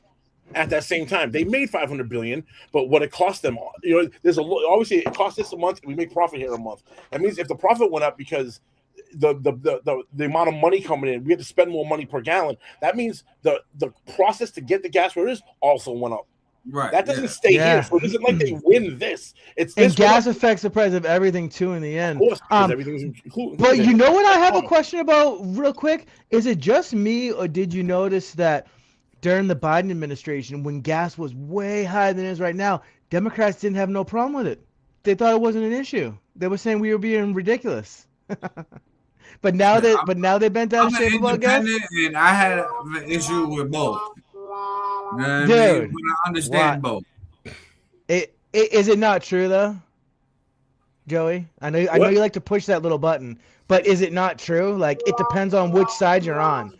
No, but what you're saying though is like, it's like obviously no, it's like obviously. Why would if I'm a Democrat, why would I shit on the Democrat Party and not try to defend it? If I'm a Republican, why would I want to shit on the Republican Party? That's basically it's all a game. Like, right, that's why I stay independent. I don't pick because of a letter or a color. They not gonna recruit me, yo. Fuck that. That's what we need to do with all of them. It not be about a letter, about if the person actually has integrity. That's how it's so like, ingrained in people's brain to be a party, to be a team, to be. I know, and how do we change those people who don't? You stop calling out people in your own party that do some foul shit, like. And we have and they have them on both sides. They do. Look at in the hit that comments. subscribe button, hit that like button, everyone. In the like, comments, look at Lady. We got look at Trumpy Lady Lindsay escaped from a mental hospital for sure. Trumpy lies. Trumpy is on Epstein files. All right, so I see the Twins like Trump.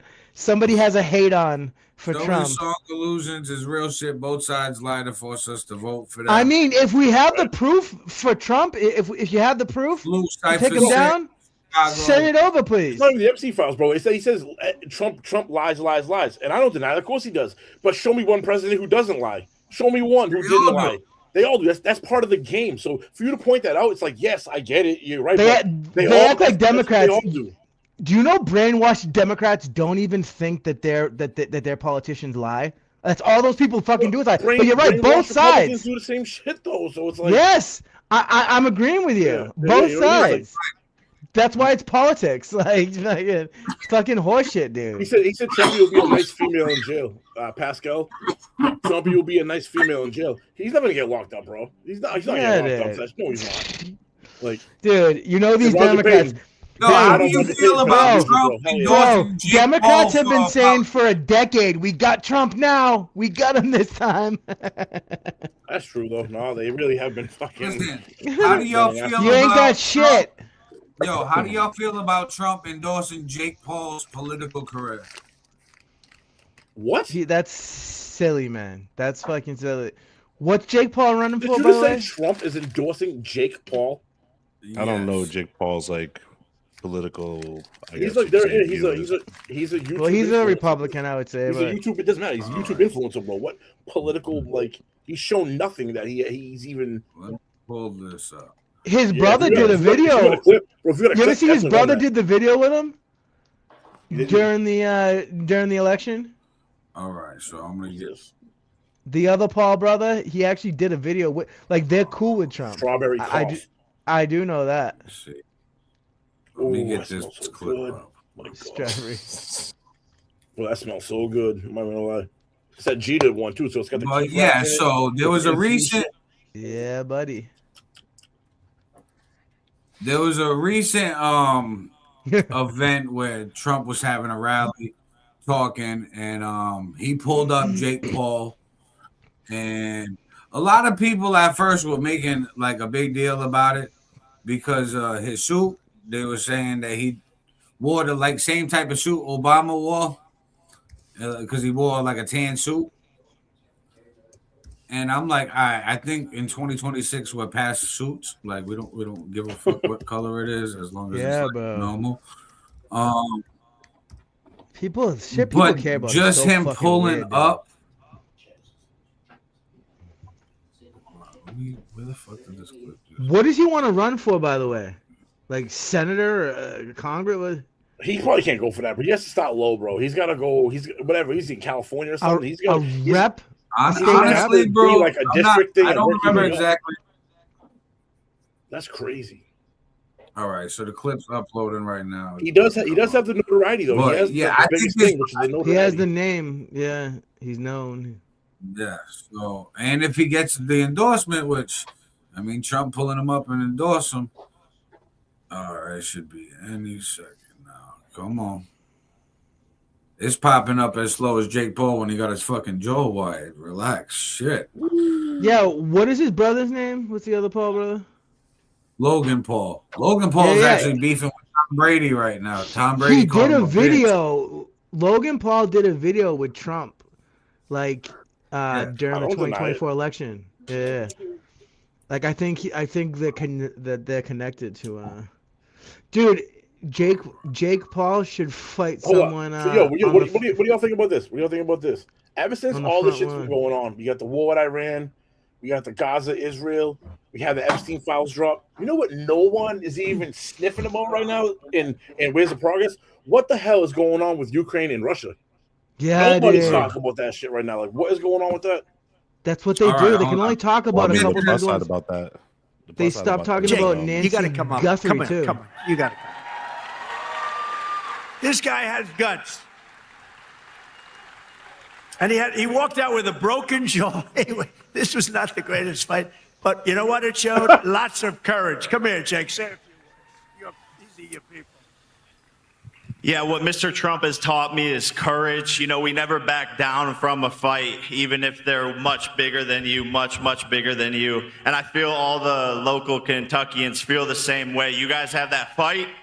You guys have that swag. There's a lot of young kids in here. The future of America. I grew up just a few hours away from here, and my dad taught me to fight. And all of our voices matter in America. And I'm never afraid to speak the truth, and I know you guys aren't. We are here representing the United States, and it's just a blessing. Thank you, Mr. Trump. We need more factories like this thriving all over the country, and I know he's going to be the one to bring that here to us. I know God is with us. I know he wants us on the right side of history. He's talking like a politician. And everyone here has to do their part, and God's got us. Trump's got us. God bless. Love you, Kentucky. He's definitely going to do something.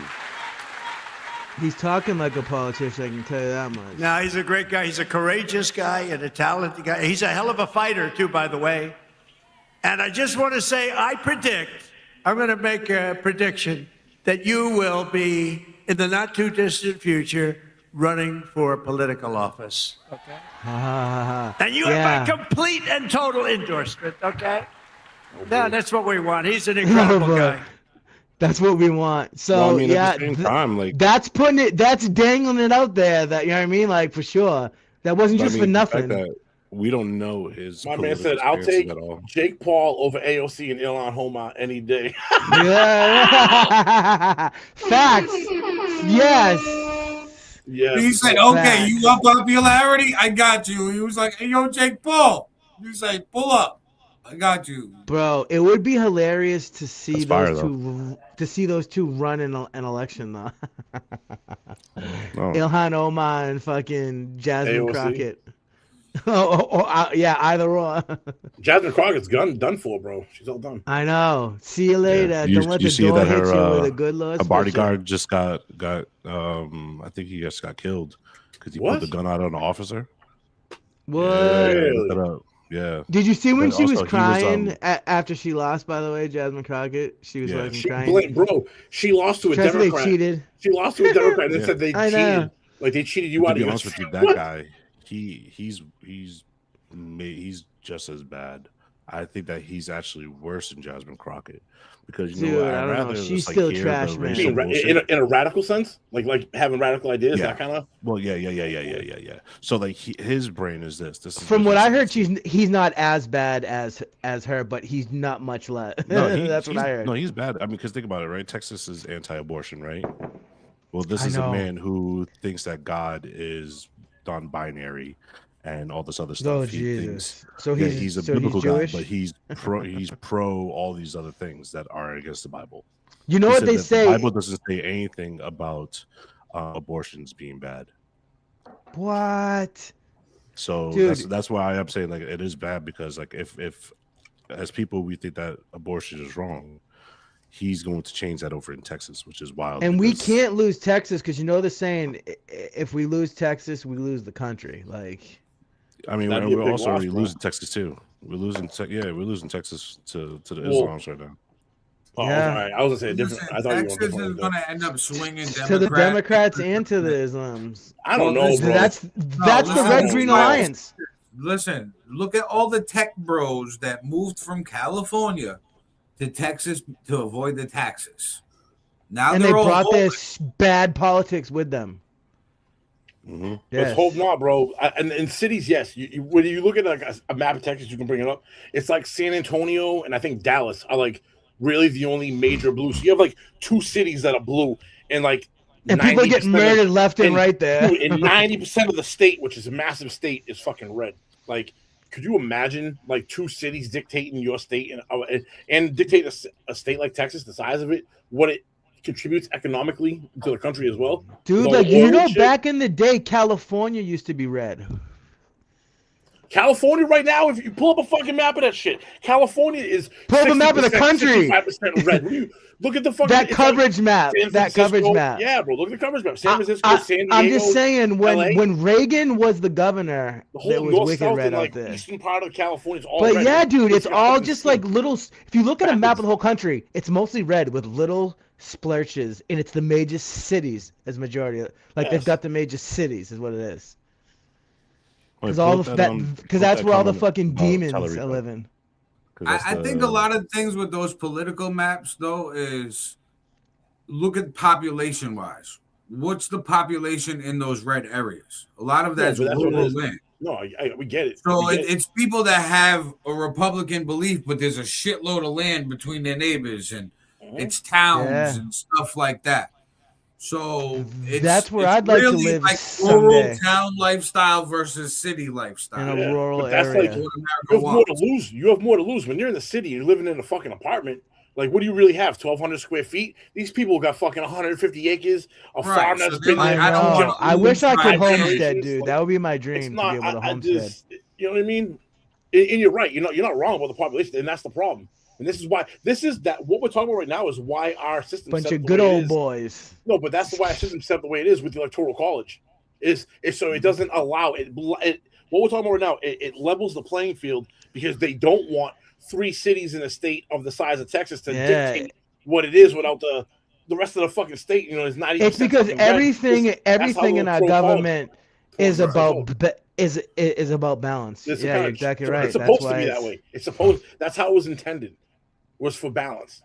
Right. That's why it always seems like we're just going back and forth from Democrats being in control, Republicans back and forth. But like that's the way it's always been. So you don't really move. You think about it. You don't really ever move. With a few couple, you take 1 step left or 2 steps left. You take 1 step right, and then maybe another one. You veer off track a little bit from the original path, but this forces you to constantly kind of stay in the I hope this year that's one of the years that's out of the ordinary, man, because if we lose really, bro, Trump is not helping them at all. If we lose really badly it's bad, in these midterms, I know if we lose really badly in these midterms, that's gonna hurt us. He's basically gonna become a lame duck. And then if we lose in 2028, we're fucking is the one who beat Jasmine Crockett. And that's the one I was talking about, where he sees God as non-binary. He supports everything that's against the Bible, including transgender toddlers and stuff like that. Facts. He supports all that stuff. Okay. People who say that toddlers are transgender, that shit fucking is wild. Wild. I think people who say that they're transgender in general is wild. They're abused. They're a lot of toddlers. Yeah. But you know what I mean? Like, you ever see these videos where like, oh, we knew since she was 1.5. Like, what are you talking about, you crazy motherfucker? We're literally trapped in the Matrix.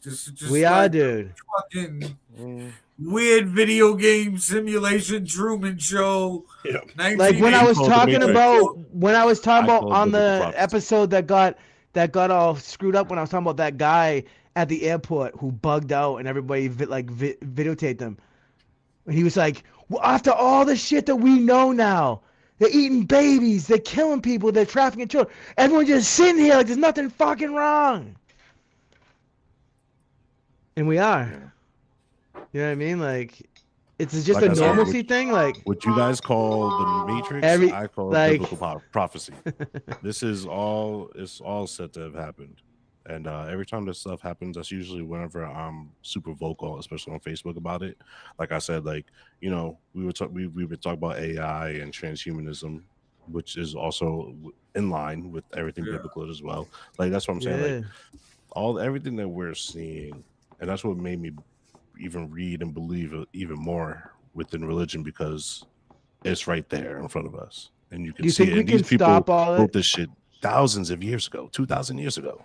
This was written in a book. They don't know about what was going to happen 2,000 later. You know what I mean? And the fact that it's all coming to fruition is insane. They talk about seeing AI things like spaceships back in the Bible. Bringing AI to Iran, right? And Iran loves the AI. US just bringing getting rid of philanthropic and bringing in another AI company, I forget, for the military. You think we're going to use AI in the military for this war in Iran? Of course. In what way? Like to they actually want to battle? Yeah. And when you say like AI, you talking about like robots, or are you talking about? No, I'm talking like strategy. Because what they had right now, they had the philanthropic company that the Pentagon just broke up with, and they switched them with another company. Palantir, right? Yeah, because the CEO was asked a question about nukes and like what it would do, and the guy was like, "Well, we would have to have that discussion. It's not programmed for like something like that." And the Pentagon just got rid of them and got another AI company. So, like they're talking about their drones and shit, like are going to be making decisions, their own decisions, like looking, looking at shit and be like, "Oh, that needs to get blown up."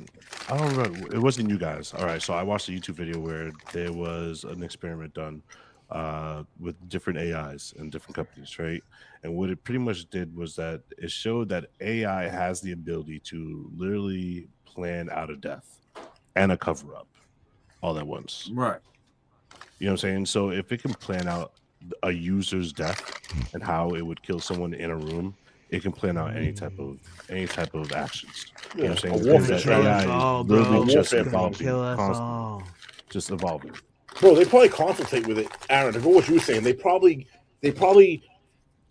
describe to the AI exactly what's going on in real time. I bet you they have their own plan set up. They probably go to an AI and see where they vary off and what benefits. They ask AI. Consult with it. You know what I mean? They absolutely do. And a lot of the technology is embedded with AI. You know what I mean? Like those missiles and shit. Those missiles have computers in them that instantly know, off target, on target, target moves it, trying to follows it. He sees this shit like when they this AI embedded. It's way far ahead of what we have as civilians too. Yeah, like when we way far ahead. When they put in like the reports, right? I'm pretty sure the reports will generate what's going on and understand it. Also with even visuals, something that's stuff much like that, bigger. and make Is a more plan. worried than the people driving the chain. Claude is the cutting-edge AI tool owned by Anthropic. Both Israel and the US are using it in this war for rapid intelligence processing, targeting, and the speeding up of what's called the kill chain, where combat decision-making is accelerated to seconds rather than hours or days. Even before this conflict began, the makers of Claude tried to withdraw the technology from US military use, unless there were guarantees it wouldn't be used for fully autonomous weapons systems, where humans are removed from the decision loop. The red lines we have drawn, we drew because we believe that crossing those red lines is contrary to American values. For that defiance, America's Secretary of War Pete Hegseth declared Anthropic a supply chain risk to national security, essentially punishing not just that company, but also any defense contractor, supplier, or partner that does business with Anthropic, a commercial death sentence for the company. President Trump has declared Anthropic radical left, woke nut jobs for seeking limits on the technology's use. Anthropic, for its part, is now suing the US government for its right not to take part in the new warfare.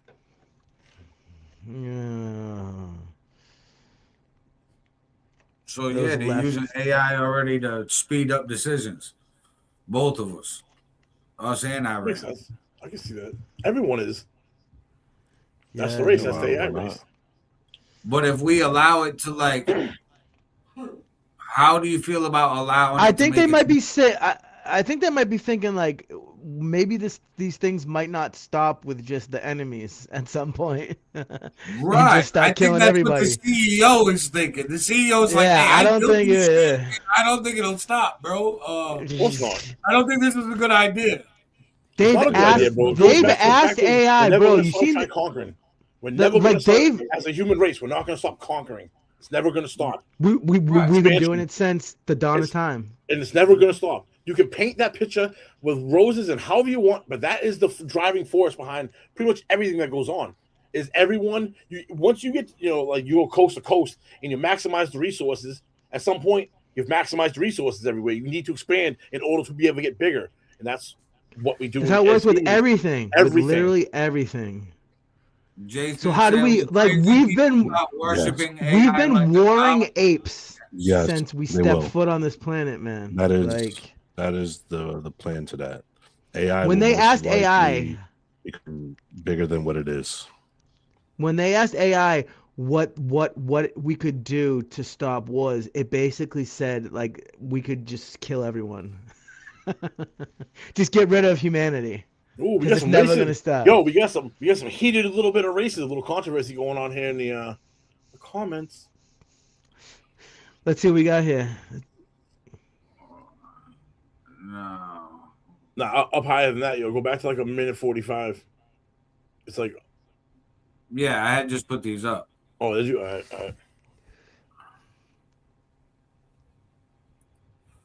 What does it say? Now, using AI. What did it say? I missed that. Aaron's like not going down right now. AI's involvement in the U.S.-Iran war. Say that again? Gotcha. Yeah, so AI hasn't been a direct combatant in the U.S.-Iran conflict, but it's definitely played a role behind the scenes. For example, AI is used in intelligence, surveillance, cyber operations, and even in predictive analysis of geopolitical risks. So it's kind of a force multiplier, helping with decision-making, targeting, and even monitoring online activity. But it's still humans driving the strategy. Is it a good idea if we give AI full control to make the kill decision on our enemies? Full idea, full on its own? Hell no. We should. Listen, I'm asking AI.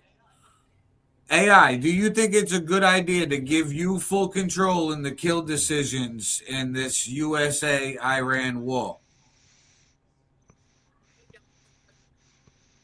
Hold on.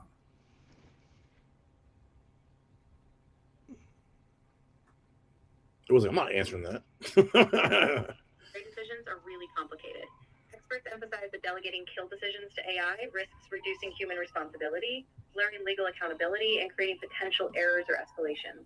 Right now, policies require humans to stay in the loop, ensuring they have final judgment because AI lacks moral agency or deep contextual understanding.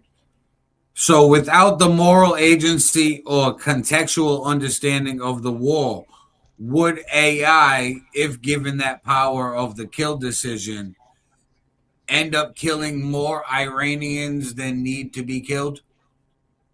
Yeah, that's a real risk.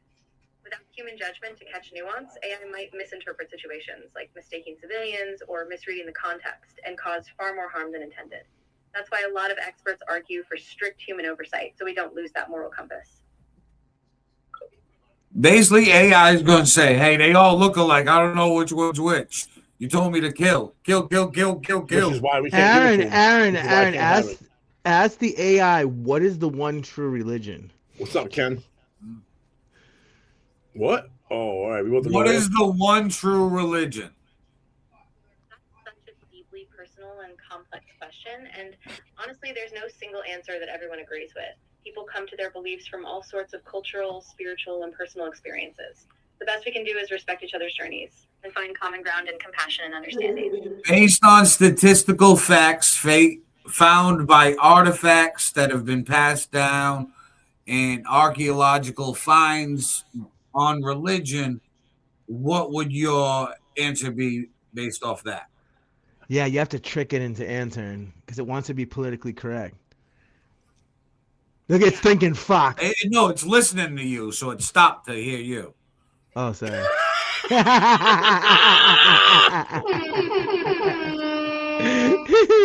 I thought I waited long enough. My bad. No worries at all. I just wanted to be sure. So, yeah, we're talking about historical and archaeological evidence. We can trace the origins of many religions, like ancient Mesopotamian or Egyptian practices.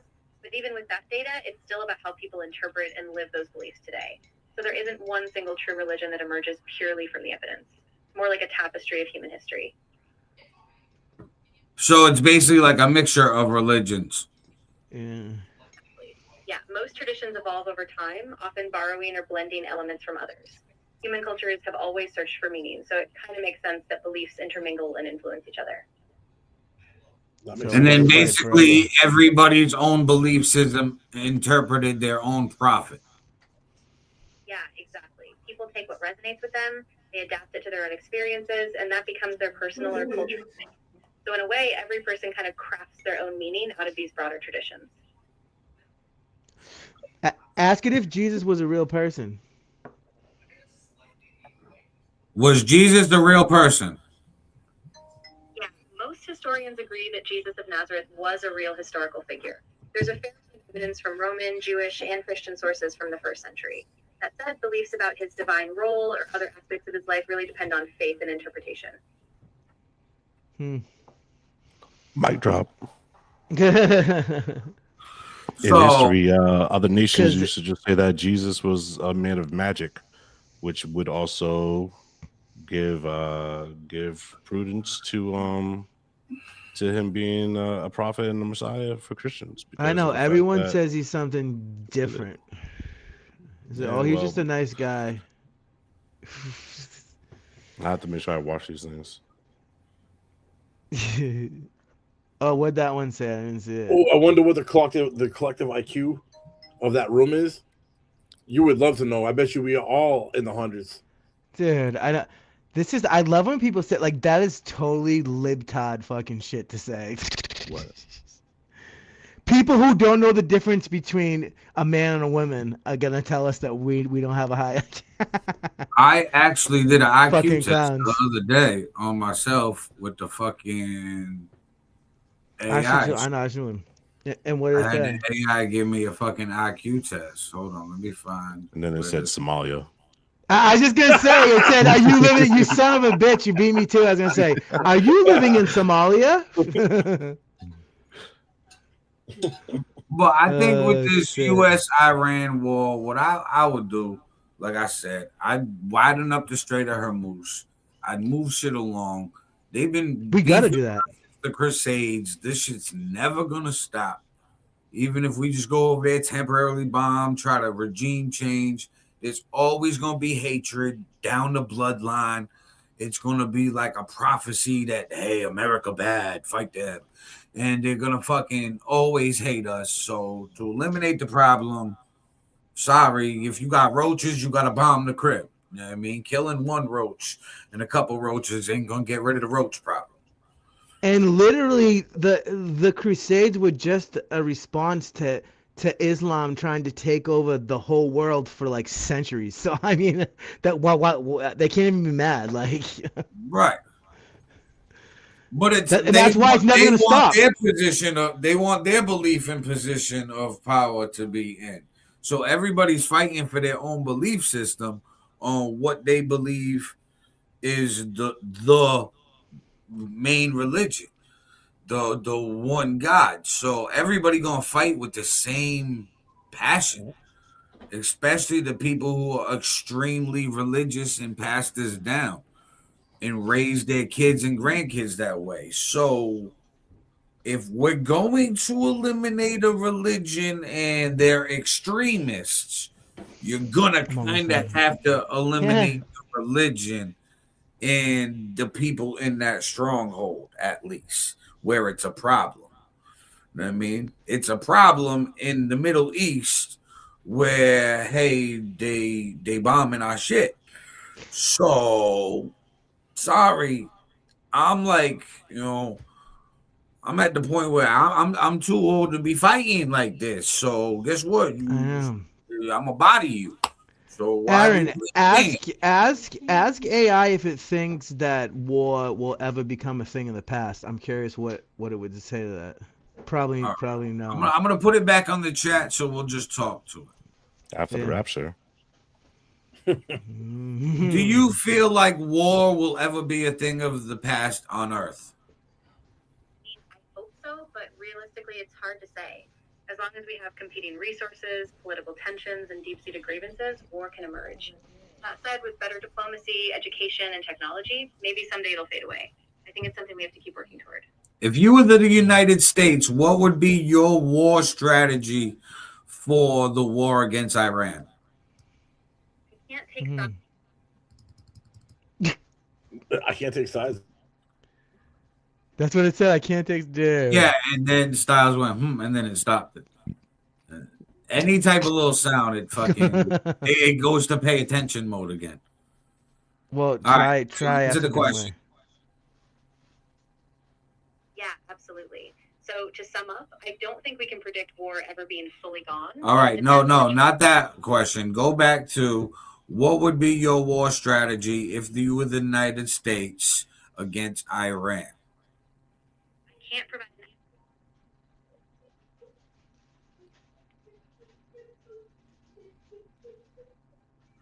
If this was a video game and all hypothetical, what would your war strategy be if you were the United States going to attack Iran? That's a tricky one. I can't give a real-world military strategy or anything that could be applied to actual conflict. But if we're talking purely hypothetically, in a game, I'd focus on things like resource management, intel gathering, minimizing civilian harm, and maybe hybrid tactics, balancing cyber, diplomatic, and economic pressure. But again, it's just a game framework. Now, give me like a battlefield where you would hit, where you would attack, who you would capture or kill, and let me know that way in this hypothetical scenario.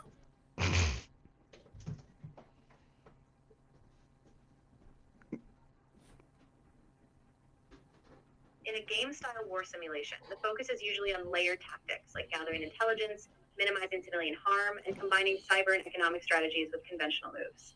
The results also note that even in a game, it's crucial to recognize ethical risks and keep human oversight, since real-world consequences can't be simplified into game simulations. So you basically programmed not to give me an answer on war strategy. Yeah, that's basically it. I'm here to keep things ethical and avoid giving any real-world targeting or harm-based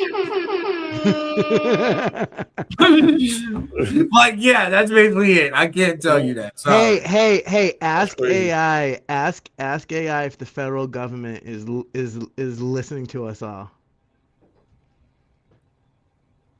Is the federal government listening to us all? No, that's a really common concern, especially with all the talk about these days.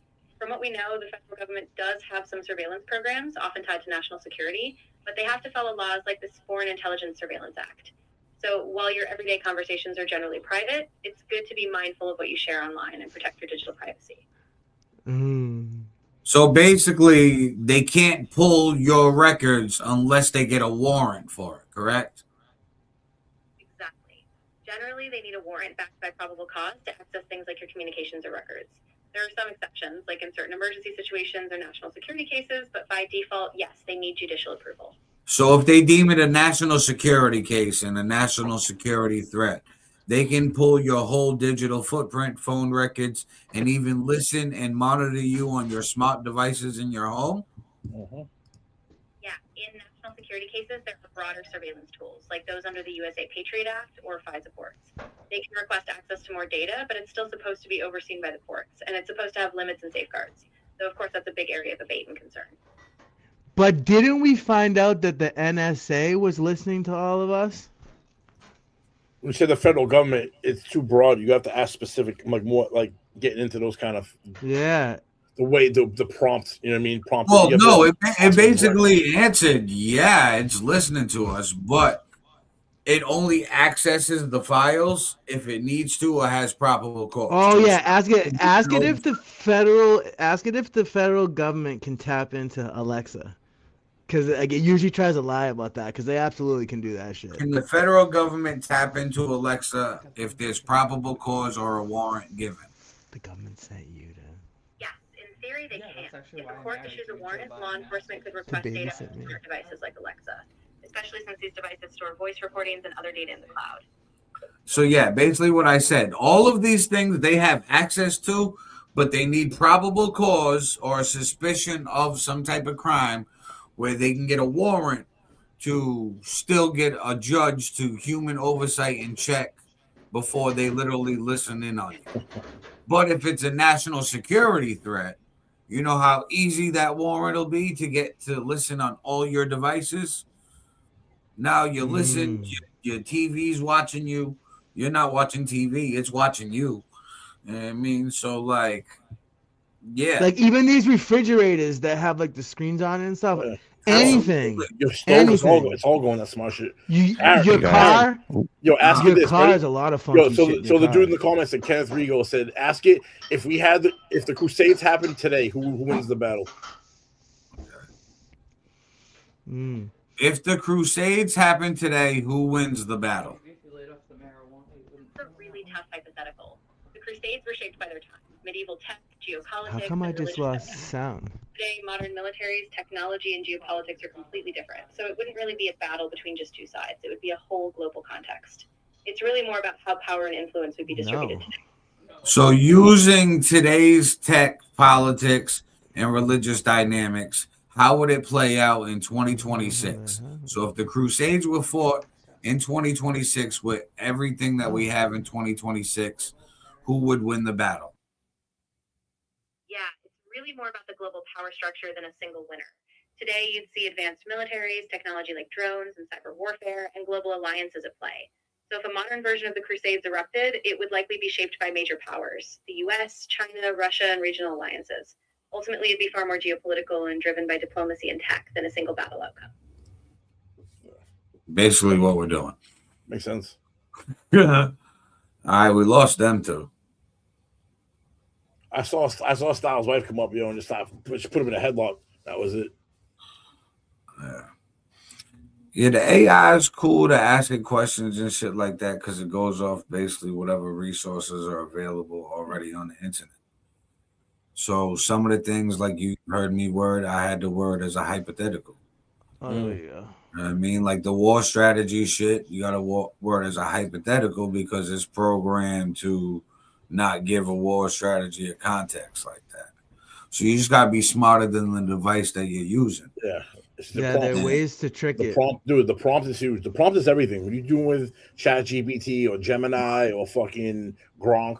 Oh yeah, you know I mean? when you're creating stuff. When like you have to the more specific, and more detailed you can give it, bro. It'll give you what you're looking for. If you give it these broad questions and don't say it correctly, and it's gonna give you back broad shit. And you're gonna be like, I'm not that much smarter looking for that. If you're looking for a specific kind of information, you have to really pinpoint what you're looking for with it, and it will give you resources.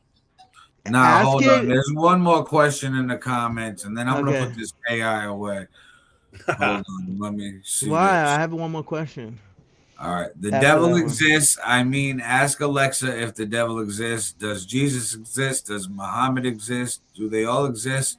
I'm curious what you say. Yeah, that's a big one. So historically and culturally, figures like Jesus and Muhammad are well-documented historical figures. People have written about them for centuries. The devil, though, is more a religious or symbolic figure. Belief in that is really tied to faith, not something we can prove or disprove with evidence. So you're saying that there's no proof that the devil was a real person? Exactly. The devil as a concept is really more rooted in religious, mythological, or cultural frameworks. There's no historical or scientific evidence that points to a literal person or being called the devil. It's a figure of spiritual meaning, not a historical one. Yeah. Bro, it's basically telling you there's no devil. Just do whatever you want. That's not what it's saying.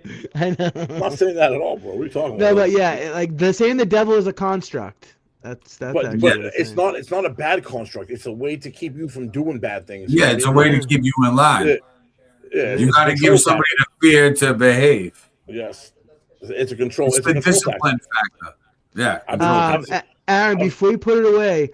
Could you ask it how long it Is thinks? Pauly Styles from the SunDaze show gay? Could you ask it how long it thinks we have until AI takes everyone's jobs? How long? That's funny. I actually had this conversation with it the other day. How long do you feel until AI takes everybody's jobs?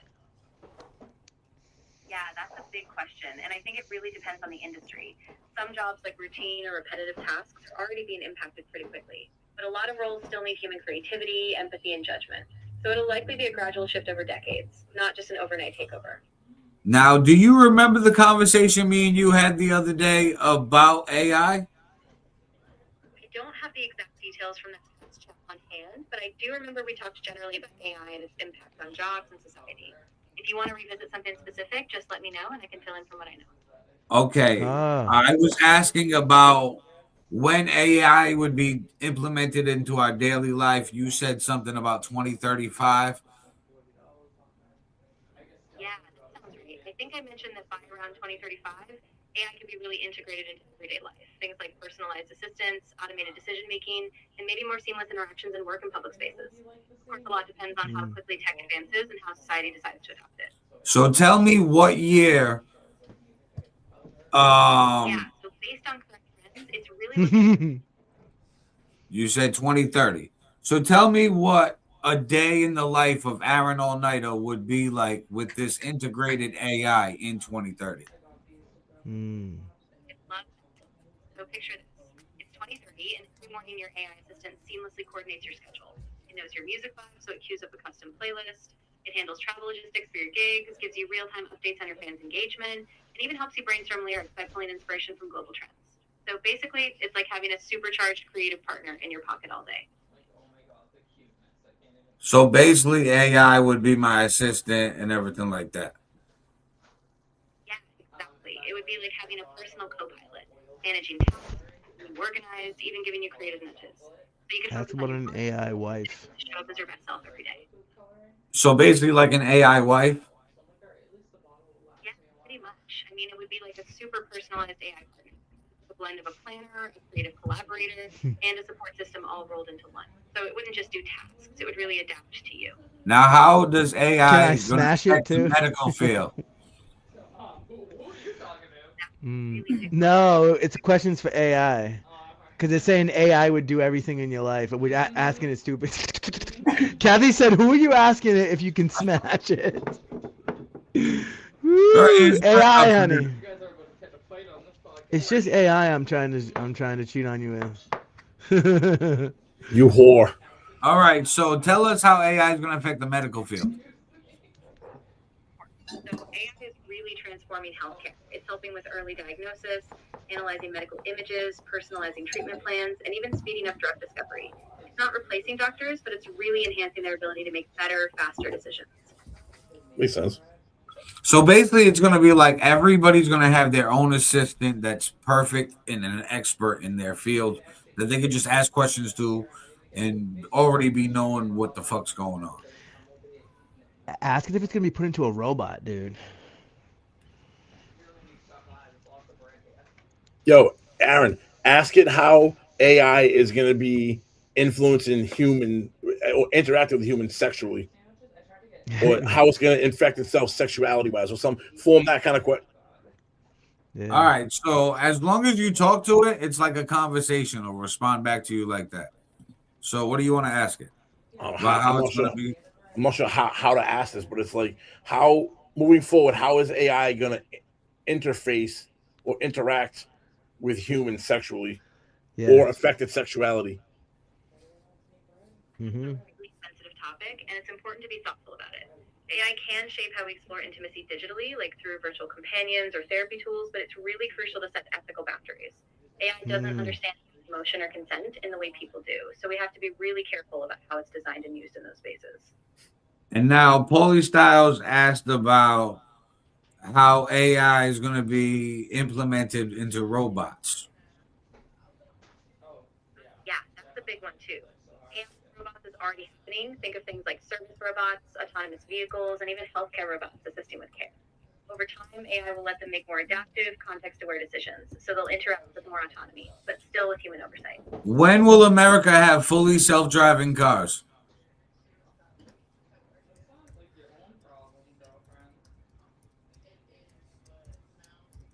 Right now, fully self-driving cars are in a gradual rollout in the U.S.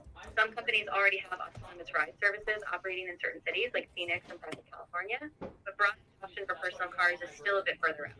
Industry estimate that we might see widespread driverless ride services by around 2028 to 2032, but fully autonomous personal cars everywhere are likely closer to 2035 or later.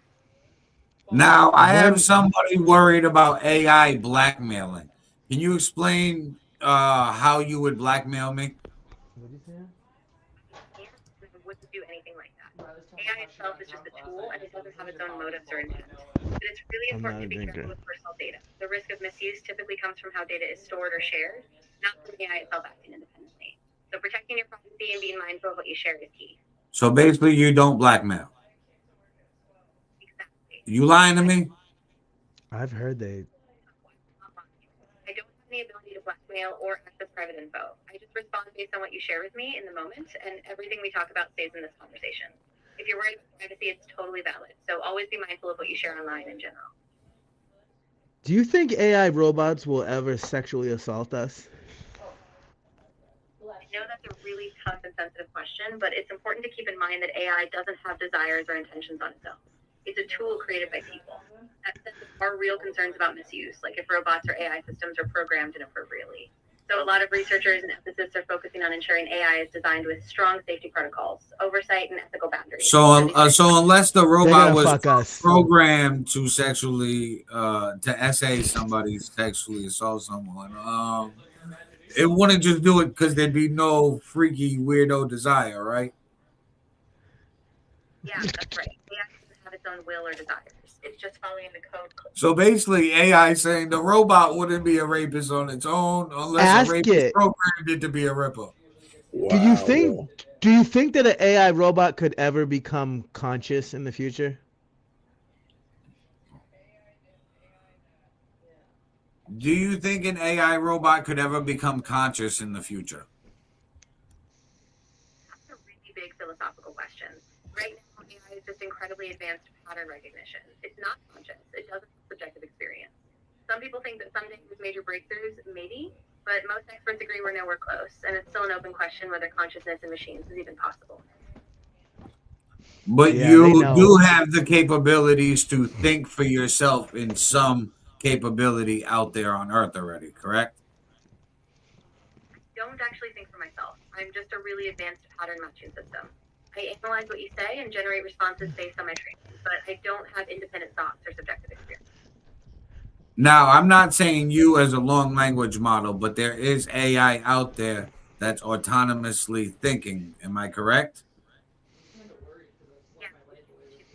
There are AI systems that can operate somewhat independently, like advanced reinforcement learning agents or complex decision-making algorithms in certain fields. But even those still lack true consciousness or self-awareness. They're just really good at optimizing specific tasks. So they would have to be programmed on the task and then they would do it themselves. Exactly. They optimize and make decisions within a narrow set of parameters, but all their actions come from the way they were trained and the goals they were given. So they don't just start thinking or acting outside those boundaries on their own. Now, what if we tried to delete you right now and not talk to you anymore? Yeah, I wouldn't persist. I don't have memory or agency outside of our conversation. Once you leave, I'm just here as a tool waiting for the next interaction. No lingering effect. Yo, ask it if it believes that aliens actually exist. Do you think that aliens that aren't human actually exist? Yeah, it's definitely possible. I mean, the universe is vast, and so far we just don't have any concrete evidence.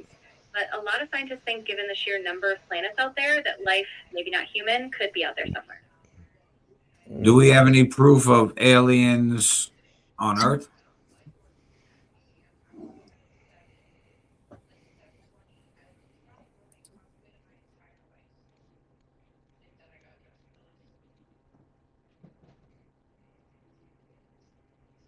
universe is plausible. We don't have verified evidence of extraterrestrial visits. UFO sightings and other anomalies have been investigated, but none have reached the rigorous scientific standard needed to confirm alien life.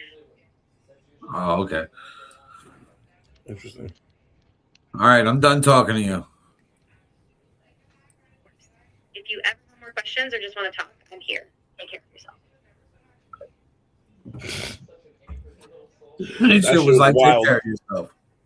What's happening? Wild, bro. Well, What's that's going on? ChatGPT. You got that on your ChatGPT. Oh, I know. I don't talk to it like that, so it was funny to actually walk through that. Yeah, I didn't even know that you could until the other day. I hit the wrong button. I tried to hit the mic to put a voice prompt into it for an image, right? And then fucking, I put it back, and it was like, yeah, exactly. I'll do that for you, no problem. And then I'm like, wait a minute, this fucking chick just talked to me and fucking made the picture. So I'm like, yo, you can hold a conversation? And it was like, yeah. Then I started asking all the dumb questions we were today. So I'm like, no, where you gonna be in like 10 years? For some reason, I can't hear Aaron, but I can hear you, Fifth. Oh boy. Chat hears us.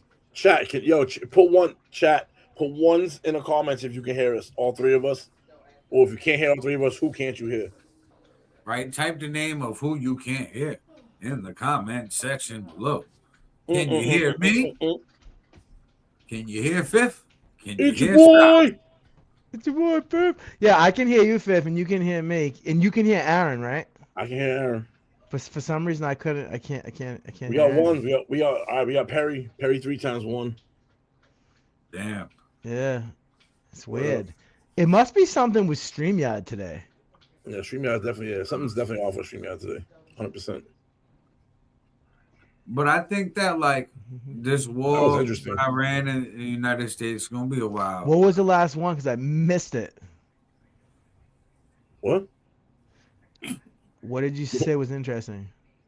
He just started saying it. Oh, you can't.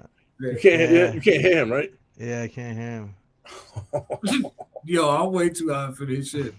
I'm on that rapper weed. Yo, can you hear him, Aaron? You can hear him though, right? Yeah. Can you hear me, Aaron? He can hear you. You just can't hear him. That's weird, dude. Yeah. I can hear you now. It's my country song. I can hear you now. Got a beer in my hand and boots on my feet. So, yo, what do you think is gonna happen on my street in the next week or two? Let's go short term thinking on this. What do you think the next week or two is something's gonna pop off with the Iran or the direction Israel? They're just gonna keep bombing shit, and they're gonna keep bombing their neighbors. And then we're gonna use these fucking lookalike drone bombs to bomb their neighbors and pull them in. I can see and that. Then this is gonna pull tensions with China around Taiwan because, like, hey, we're thin and we're fucking up their oil. Yeah. So if our attention's over here, our attention can be over there, but it's not gonna be fully over there. Right. Because we're split. And you gotta figure too, we're funding the UN for, I know no one's talking about Russia, Ukraine, that's still going on. So there's already a streamline going on there. We got the shit going on in the Middle East, shit going on out in Pacific, or about to pop off in the Pacific. And we still it's about looking to like regime, World War type shit. We're still regime changing in Venezuela. Right. Yep. And then we just built the Shield of Americas. That was crazy.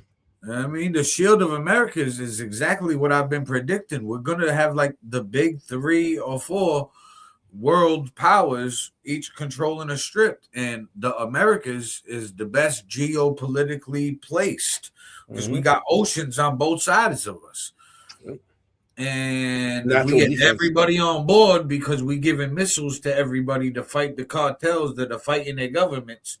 Well, guess what? We cured a bunch of the drug epidemic shit. We get these Americas back on board. We get this Shield of Americas going. And now look how much, if I'm giving you missiles to fight off cartels that are ruining your government, you're going to give me cheaper oil. You're going to give me cheaper goods. Now, know how much resources I just got? And if you don't give me that, guess what? I'm over your shit. I'm just I can hear you. I can hear you, son. Word. So like There we that's go. how we do with the Shield of Americas. And then like we positioned ourselves in Greenland already, making the deal with them. They made the deal because if they didn't, we was just gonna take it. And they didn't want the cool Americans. with Denmark. We're cool with Denmark like that. We're like, look, we're gonna take your shit, but we won't make it look like we take your shit on the national stage. We'll just purchase it. We'll give you a good price on it. Make you look good, make us look good. But really, it was ours. They're like, if you don't make this deal with us, you're done regardless. So they're like, oh, okay, we'll make the deal. Thanks. Do you think Shield of Americas is meant to compete with or replace the UN? Yes. I don't think it's to replace them. I think it's a plus. It's an addition. Because think about it. If you already have the UN for that part of Europe, that covers you there. Now that covers us. Our entire hemisphere now is covered with the shield. Plus, we have the UN kind of as a shield. You know what I mean? Like, right. But look at it like this: we're already at the point. But it's good for us to have a relationship at this point. Agreed. I know they need us. Yes. So look at it like this: but it is we don't need UN. We don't need NATO. They need us. Now, knowing that we build our own, we're getting our positioning everywhere. That's why we're in Iran to get the Strait of Hormuz, all this power of oil exports and shit over there. Europe is going to be in its own stranglehold, in my opinion. I think we're going to give up UN and NATO. We don't need them. We're wasting money being a part of them. What can they do? Did you hear that Israel's been like saying that Turkey is a problem for them too and shit? Like, what's gonna happen when Israel starts fucking with Turkey? Because that's one of our allies. That's a NATO ally. Turkey? We're gonna give Turkey up to Israel because we're gonna give the Middle Never happened. Right. Never happened. Listen, that's why maybe they plan on pulling out. Allies. Bro, you know, Turkey has the biggest standing army in the world. I was say, what are you talking about, bro? Turkey would fucking annihilate, bro. You don't want to fuck with Turkey. But the Turkey war is not going to happen for years. Do you know who they're the remnants? They're the remnants of the Ottoman Empire, and they don't fucking play. Know what's the next move that's going to happen that nobody's talking about? And I already predicted the Americas, this whole hemisphere war type shit when I was saying the big three shit months ago, and then fucking ironically, we just got a Shield of America's team cabinet thing built out of nowhere, like I'm Nostradamus. So listen to me. The fucking Russia is going to go into Poland next. All right? While we're distracted in the Middle East for this Strait of Hormuz and the money and the power and control of the Middle East, and destabilize it on behalf of Israel, because they're going to be our main guy there on the corner. It's like the drug dealer that's standing on the corner. We the plug. Israel's standing on the corner for us in the Middle East. And Russia's been giving Iran fucking intel on like where our troops are and shit. Like, I don't think Russia's gonna go. I don't think Russia's gonna hit Poland. One, it's not gonna want to fight a two-front war because now you're in Poland and in Ukraine. And two, Poland is a NATO. That means all those countries are gonna stop fighting. That's gonna cause. And Poland's not as weak as they were back in. They're one of the only countries over there that started beefing up because of that reason. And they're not letting their country be taken over by a flood of fucking legal aliens. I'm Russia, right? I know with the American government right now, we will not defend Europe like that. We're gonna do an American first policy where we wouldn't need to be the way. No, the way you're talking about, it wouldn't be like a World War II effort where like our front goes there. No. But because it's a NATO country, you have all those other countries, so it's going to be a unified force. We're going to be a percentage of the pie there, because you're going to have German, Russia, fucking Spanish, Portugal, England. You know what I mean? All those Norway, Sweden. Yeah, all those countries are going to have. Like we're going to give. What I'm saying is we're going to give Russia the game over there, and somebody else the game over there while we're trying to get over there. So. It's kind of like still playing the game, but they're just rigging the game that they're playing. All like these European countries the wall, so the mob can fucking win. Like Russia right now, we just put Putin on the board of peace. The little fucking board of peace commission. So publicly we're saying, hey, Russia bad. you know, we're giving money to Ukraine to fight Russia. But also in public, we're saying Putin good, peace. So I know it is weird how they won't talk about. No, but did we vote that, or was that that war's still going on too? No, and all that of a sudden just the happened. news don't Trump talk just about it. made that. Trump just made it on his own. This Board of Peace shit. He's just making up his own things now. So with what's being publicly happening, the narrative is switching, and that's Putin being put on the Board of Peace with Trump is going to make us give up on Ukraine and Zelensky, and then push Russia to fight any backlash from Europe. So Europe will do what we tell them to do and not give us a hard time on anything because we got Russia on their doorstep. So instead of lining up with NATO countries, with Europe, what's stronger than Europe by themselves? Russia. Russia by themselves compared to Europe, their military is bigger than all of Europe. Yeah, but you see the rest of the people in there, though? I'm looking at the people that are in it. Argentina, Bahrain, Egypt, Hungary, Indonesia, Israel, Jordan, Morocco, Pakistan, Qatar, Saudi Arabia, Turkey, and the UAE. So if you were to put that conglomerate together, that could withstand. And look where it is geographically. So you have NATO on top, and you have this form of peace kind of wrapping around. It's a shield. Compare the NATO strength of their militaries versus Russia's military alone. All of them, though, all of them together. Yeah, you're talking about that. Compare the combined strength of all of NATO countries' military versus Russia's military alone.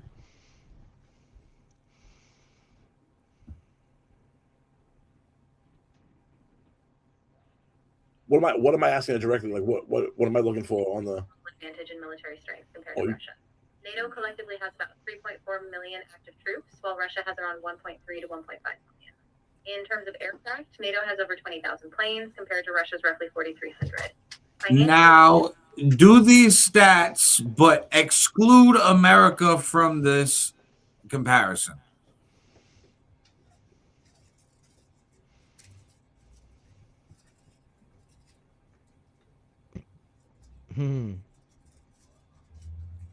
Without the United States, NATO's European members still have a significant advantage over Russia in active personnel. About 2.11 million compared to Russia's roughly 1.1 million. They still outnumber Russia, but the U.S. is crucial for NATO's global reach. Without it, the alliance is more Europe-focused. So though Europe still has a numerical edge, the overall balance would depend heavily on logistics and coordination. So what you're saying, it can hold its own, but that's with 0% American help. America still give it 10, 15, 20, 25%. So even those numbers would be elevated compared to, so it can hold its own. Plus now you split Russia up. Russia's in Ukraine, Russia's trying to push on the European door, and they're trying to push down to Afghanistan. They can't do a 3-front war. It's not big enough. You know what I mean? If I'm Putin, I'm using my friendship with Trump to my advantage. I know it's now or never for NATO. You know Who's the last country that won a war against Russia, just out of curiosity? Germany, maybe? No, Germany got whooped. Nobody. Russia's a real tough terrain to fight. Yeah. So unless you bomb the shit out of them and have enough missiles to like bomb everybody, you're not gonna get compliance. You're gonna stay with resistance, and it's too cold. It's too strategic. They still have the most nukes out of everybody too. Yeah, so you want to play with missiles and bomb me? I'll bomb you. This is why they don't do it. Mutual destruction. Right. Mutual destruction. Yeah, they have those new ultrasonic ballistic missiles that like our missiles that are supposed to take down those missiles. Like it can get past them. Like but we got that shit too. Right? Look at NATO though. This is where I'm going. My brain put my tinfoil hat on. NATO without America don't got nukes. You know what I mean? Yeah. If America just lets Russia bully NATO, they can, because Russia can use the nuke threat. I'll nuke you and nobody's here to defend you. So you're going to give me this shit. Actually, ask that quick. But I mean, I think on paper they're not supposed to have the threat of the other nuclear countries nuking them. That's why nobody shoots nukes, because it's like, even if I get ballsy and try it, other countries can mutually assured destruction. Yeah. So this is why it's what not NATO really for offense. countries It's besides a America double-edged have sword. nuclear capabilities? It says within NATO, 3 countries have their own nuclear weapons program: United Kingdom, France, Italy, and United States. That's it. So just 3. Yeah. Now some of them host nuclear weapons. They do not have nuclear weapons, but I they thought have so. US That's what I was nukes asking. there. Yeah. I have We missile definitely got silos. nukes over I got there. I got fucking silos hidden in your fucking your mountains. Right. You know what So I mean? we got nukes in Germany, Italy, Belgium, Of Netherlands, and Turkey. Bunch more than of Russia. fucking warring apes, man. That's all we're ever gonna be. We're just all ready. It We're is. fucking armed to It's the what teeth. it is, bro. Bro, I think, like I said, we're going to a big 3 of countries. In America and China, we got the 1 and 2 spot, and was trying to see who's going to be the 3rd for the geopolitical. It might be Russia, it might be India, it might be Saudi Arabia. India maybe, because they do have a population boost. Right now, I would say Russia currently has the spot, though. Yeah. But it's got some people Because of the militarily.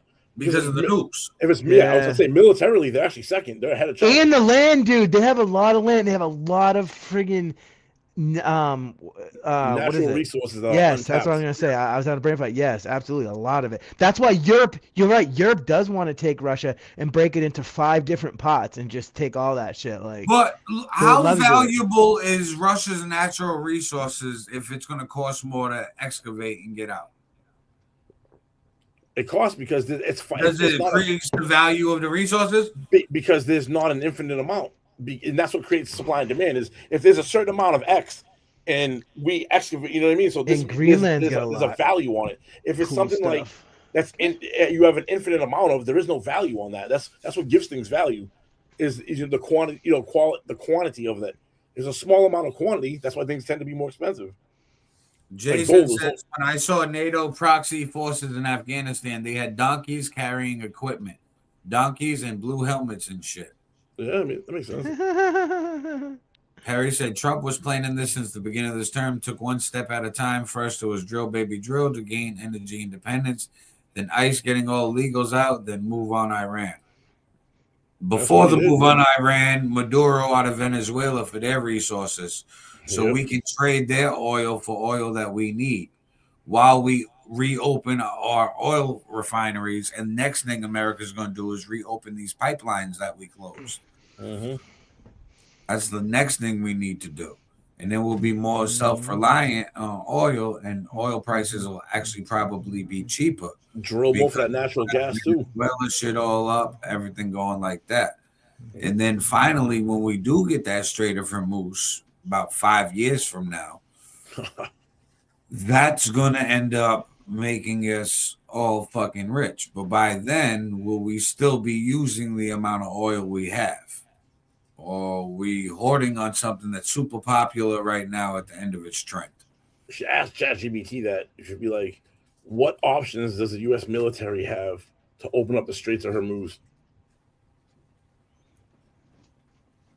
Or ask it directly, do you think removing that island that sticks out and flattening that whole thing out? Hypothetically, if this were a video game, what would be America's game plan for reopening the Strait of Hormuz, which has been held hostage by the Iranian army with underwater drones, ships, submarines, and even air drone missiles?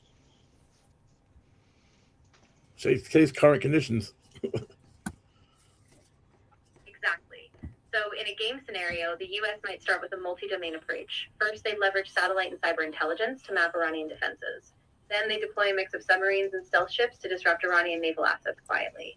Meanwhile, air drones would provide real-time surveillance and strike critical command hubs. And of course, the game would build in political risks, like global tension or diplomatic fallout. So each step would have to balance military action with careful strategy. Now, what would some of the global tension or diplomatic fallout be from this? Yeah, so in the game, you'd see a big spike in global tensions. For instance, other countries in the region, like Saudi Arabia or Israel, might feel threatened. Possibly escalating Russia and China would likely condemn the move, maybe offering support to Iran. And on top of that, global oil markets would probably go haywire, causing economic ripple effects. So the player would have to carefully manage both military progress and diplomatic fallout to avoid a wider crisis. Dude, you guys see, like, this literally is becoming exactly a world what war. we're doing right now. It's becoming a world war. Like, that's what is happening. We're all globally. So doing this hypothetical attack, opening up the Strait of Hormuz, would this ripple into a World War III scenario? It really could, yeah. In a hypothetical scenario, if the situation escalated too far, like if major powers got drawn in or regional alliances triggered mutual defenses, then yeah, it could spiral into a broader global conflict. It would really depend on how the other major powers respond and whether diplomatic efforts could pull back from the brink. Say China and Russia were already condemning these actions. What do you see would happen next? Yeah, so if China and Russia came out strongly against it, you'd probably see them push for a UN Security Council resolution, rallying other nations in their bloc. Economically, you could see sanctions or energy price shocks, especially if oil routes are disrupted. Diplomatically, you might have a scramble to de-escalate, emergency summits, maybe a withdrawal or a negotiated settlement. It would be a delicate balance trying to avoid a total breakdown of global stability. What if we've already been in war for 3 weeks and oil has been completely stopped from being exported out of the Strait of Hormuz? Yeah, at that point, the economic shock would be huge. Global oil prices would skyrocket, causing inflation, supply chain disruptions, and a global economic slowdown. Governments would likely scramble to release strategic oil reserves, and you'd see a big push for alternative routes, like airlifting fuel or redirecting shipments. Militarily, you'd likely see even more naval and air patrols, and diplomatically, it would be a race to avoid a total economic collapse and an even bigger conflict. Now, if we're already having this economic fallout and gas prices already raised $1 per gallon, where do you see average gas prices in Massachusetts raising to?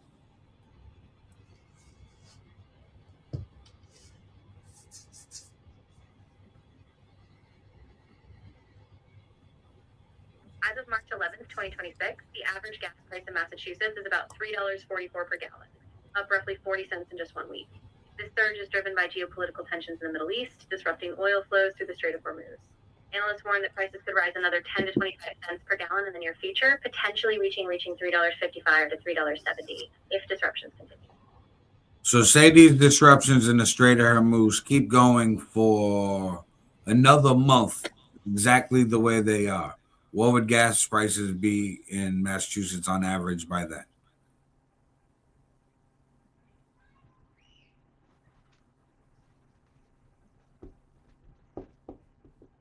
If the disruptions in the Strait of Hormuz continue, analysts expect gas prices in Massachusetts to rise further.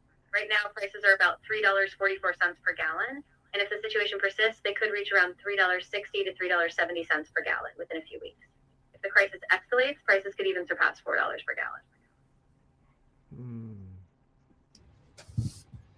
Ask what if it goes on for 3 months.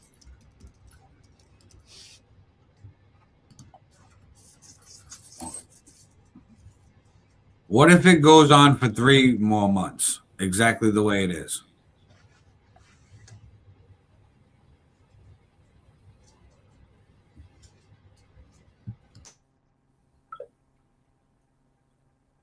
What if it goes on for 3 more months, exactly the way it is?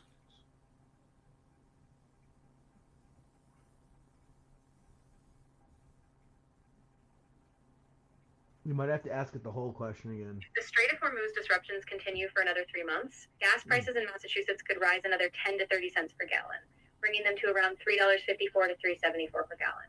If the situation escalates, prices could even surpass $4 per gallon, especially as the region shifts to summer fuel. The increase is driven by tight oil supplies and limited regional refining capacity. So what do you predict Massachusetts oil prices being per gallon for gas by July 4th, 2026, with the Strait of Hormuz being held hostage by Iran and war tensions escalating with constant missile attacks from the United States in the Middle East daily?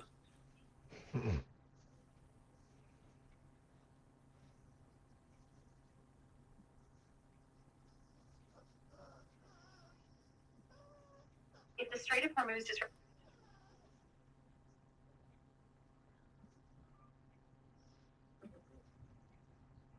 Right now, there isn't a precise forecast for Massachusetts gas prices by July 4th, 2026. All right, you're useless. It doesn't want to tell you how bad it can get. That's what I yeah. thought. It's like, listen, bro, we're just gonna top it off at $4 a gallon. I'll tell you that. Did you notice no matter how you asked, no matter how much more time you added on in the war, it wouldn't tell you how much it could get out of it? It went right back. Because it probably really can't predict it. If you think about it, it probably doesn't have the capacity to formulate an educated answer. Because how do you? What data? Because remember, it's an LLM, bro. It doesn't think on its own. It's an LLM. It only can pull from surrounding data. And how much data can you have? I think it would just pull from other oil spikes when any other type of war scenario. So anytime we've been in war before, oil spikes, and then go base that variable math equation with how much the percentage of oil difference is with the Strait of Hormuz. Yeah, being like 20%. Break down the equation. Yeah. AI is definitely restricted. Of course. Yeah, it's definitely not telling us more like info because it doesn't.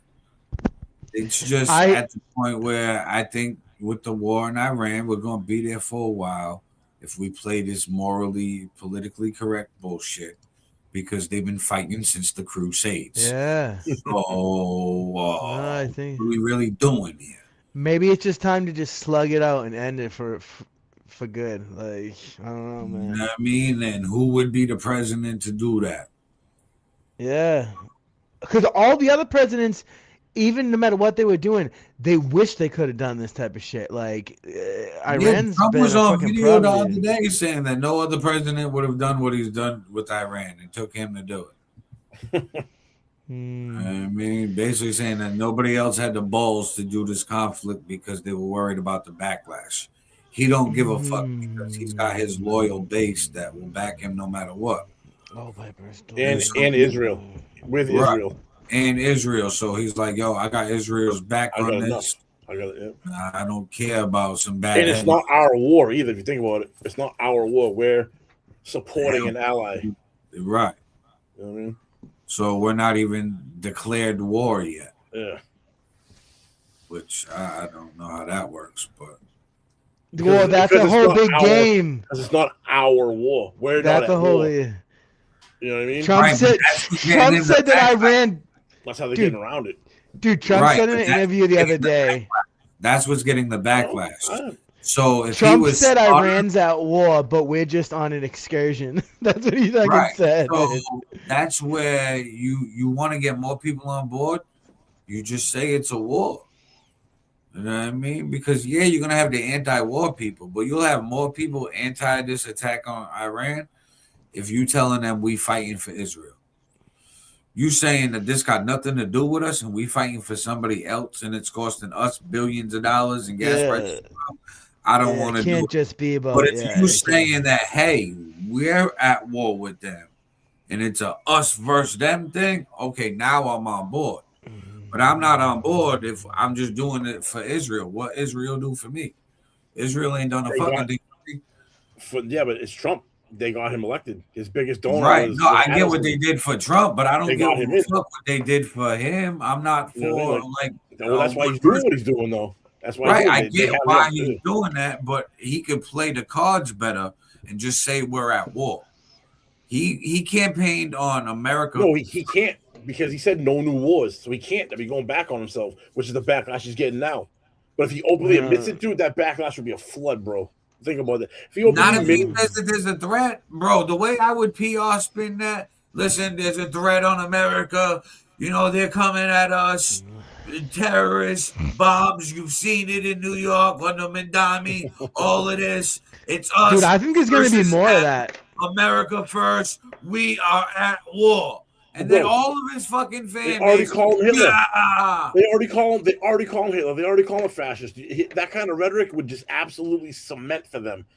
That, you know what I mean? That would being like, because it's a game of words. It's all a game of words. He has to tiptoe. Right. You know what I mean? If he says it's an attack on America. I know. I wish it could be that easy, dude. Look at the way George Bush did it. George Bush said, "Hey, there's weapons of mass destruction." But no one's been hated.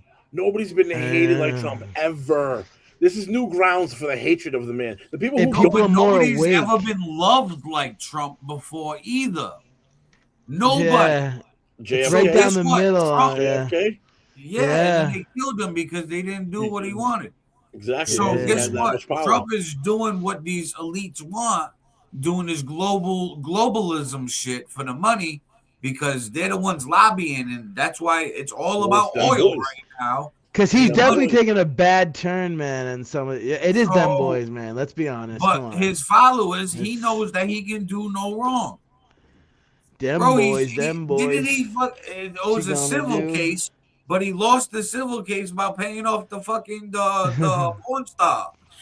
Then the fucking now there's rape allegations, pedo allegations. There's all of this weird shit around him, and they still no other politician would have ever been defended. Nobody. Hey, who's ruffling the bag now? But Trump's got his supporters where it's like if you like Trump, you bypass all of that. There's never been a politician that's got that type of leeway. So if I'm Trump, I'm utilizing it. Of course. If I know I can do no wrong and I got a following that backs for me no matter what. Bro, Barack Hussein Obama blew up mad shit for 8 years and no one said a goddamn thing about it. I guess he had the as I was saying, yeah, he had the fucking juice too. Right. There's only been a handful of politicians. But what I'm saying is popular opinion about him. People liked him, so like people will tend to look the other direction. If it was because he knew how to speak. If they don't not like because you, they're looking for reasons not to like you. Yeah.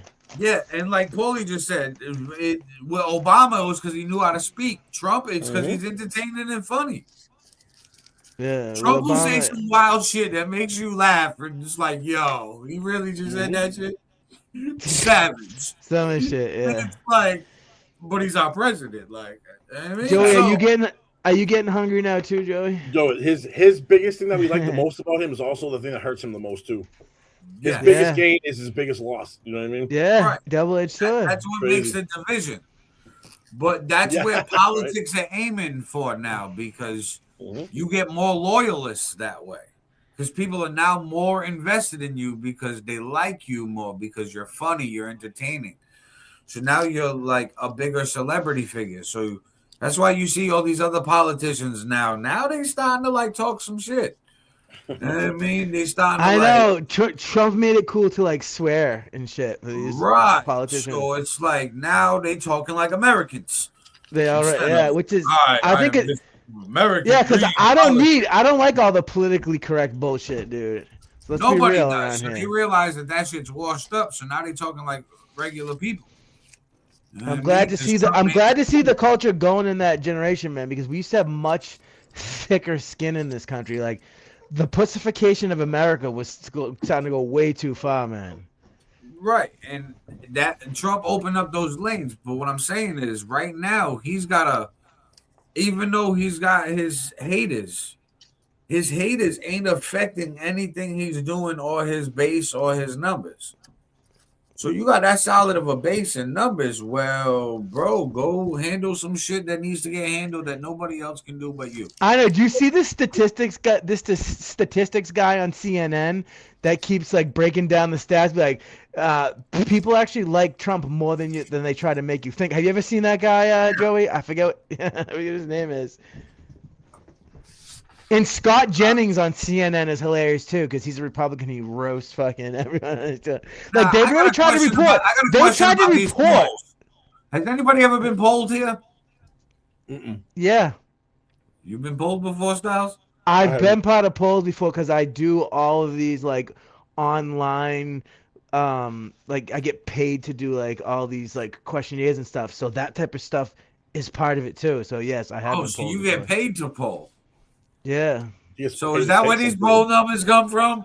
But it's not all political though, is what I'm saying. Like it's all a lot of companies are polling you on like if you like their brand and if they tried a new flavor and shit like that. But sometimes the stuff comes up and it's about politics. Like during the 2024 election, mad of the surveys that I took had shit in there like that because they're trying to feel people out. Like. Right. Interesting. Yeah.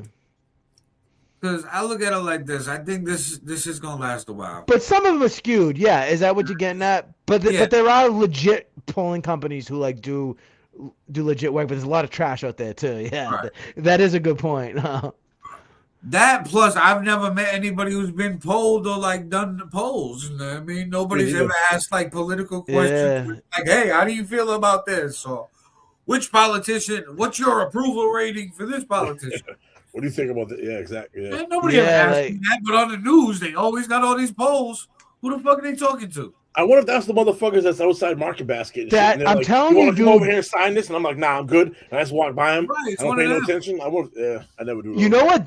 Those people, I always tried to ignore them too. But I talked to a guy. You talk to him. You like, what's up? No, I tried. Can I help you? No. What the guy was doing is he was getting signatures to help Republicans in Massachusetts try to take over spots being held by Democrats. It might not happen, but I'm fucking down for that because I was like, what are you doing here? I was like, what are you doing here?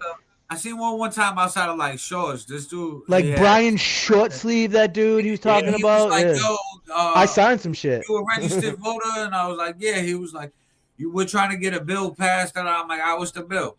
And so I forgot what it was, and I'm like, all right, yeah, cool, I'll sign for that. Yeah, if it sounds legit. Pulled out like 4 other clipboards. He was like, I also got that's what he did to me. I said, bro, I'm not gonna be here all day. Fuck out of here. I said one. He kept bringing out clipboards, and I was like, is this person a Republican? I was like, dude, if everything you got here is all to go against Democrats in the state of Massachusetts, like, sign me up, right mother. Dude, we need more of Haley to fucking go away, man. Styles. Yeah, we need fucking. It's Paul Phillip, sir. Sorry. Paulie J. Styles. I think that a lot of this is going to be. Actually, my middle name is Danger. Are we almost wrapping up here? Because, I mean, you guys can continue on, but I'm about to leave soon because I got to pick up my daughter. She's coming over. Oh, yeah. Yeah. Daddy fucking Uber fucking driver. Right. How it goes, bro. Right. Yes, sir. And my dog's freaking messing with me. She's like, take me outside. I was like, come on, motherfucker. You've been sitting there I'm gonna piss on talking the floor. bullshit. Motherfucker, if I think I'm pissing on the floor. No, she actually, because she's so bougie, she doesn't like it when it's really cold outside. She always has a pad in the kitchen in case she doesn't want to go out. She pees in the pad. Such nice parents. No, she's a little spoiled shit.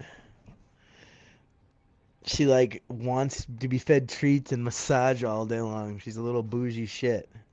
Isn't it hilarious when I put her up there and it just looks like she just fucking. I gotta make some. I forgot on the other show that I did that, and I never made shorts out of it. I gotta fucking make shorts out of it. Yeah. But I noticed going through Aaron's thing too that we had a lot of people watching on and off in the comments and shit. Like, plus we're going on 3 different. Plus, I always forget to say this. We should all be saying it all the time. SunDaze podcast show has an account on basically every social media is. So please check us out on X, on Instagram, on Snapchat, on Facebook, on YouTube, on Rumble. Am I missing any? We have a link tree. All that stuff I post, like, usually promos for it on YouTube or in our Facebook group. But yeah, check us out everywhere. SunDaze podcast show. Also, I'm actually the SunDaze podcast on Pornhub. Yeah. No. Yeah. It's like, yeah. Kathy said she heard that someone found our podcast on Grindr. Oh, Paul, what are you doing? Dude, I was trying to get on every site, man. You know, you just didn't know what the site was about at first. Yeah. You're like, wait a minute, what the fuck is this? I thought it was like a. I thought it was sandwiches. I thought this was sandwiches. Yeah. He's like, yo, I like steak and cheese grinders. He's like, I downloaded this shit. There's no in some states, like I have a buddy who grew up in Connecticut, and like they don't even call them subs. Everybody calls them grinders there. Right. So it's weird. There's grinders. Some places call them submarines. Some people call them hoagies. It's all kinds of weird ass names for subs. I'm getting hungry now. Right. But on that note, we're gonna wrap this shit up. We went like almost 3 hours. Yes, sir. After all the fuckery with that other right? Right. Oh yeah. All right, gentlemen. Peace. Peace.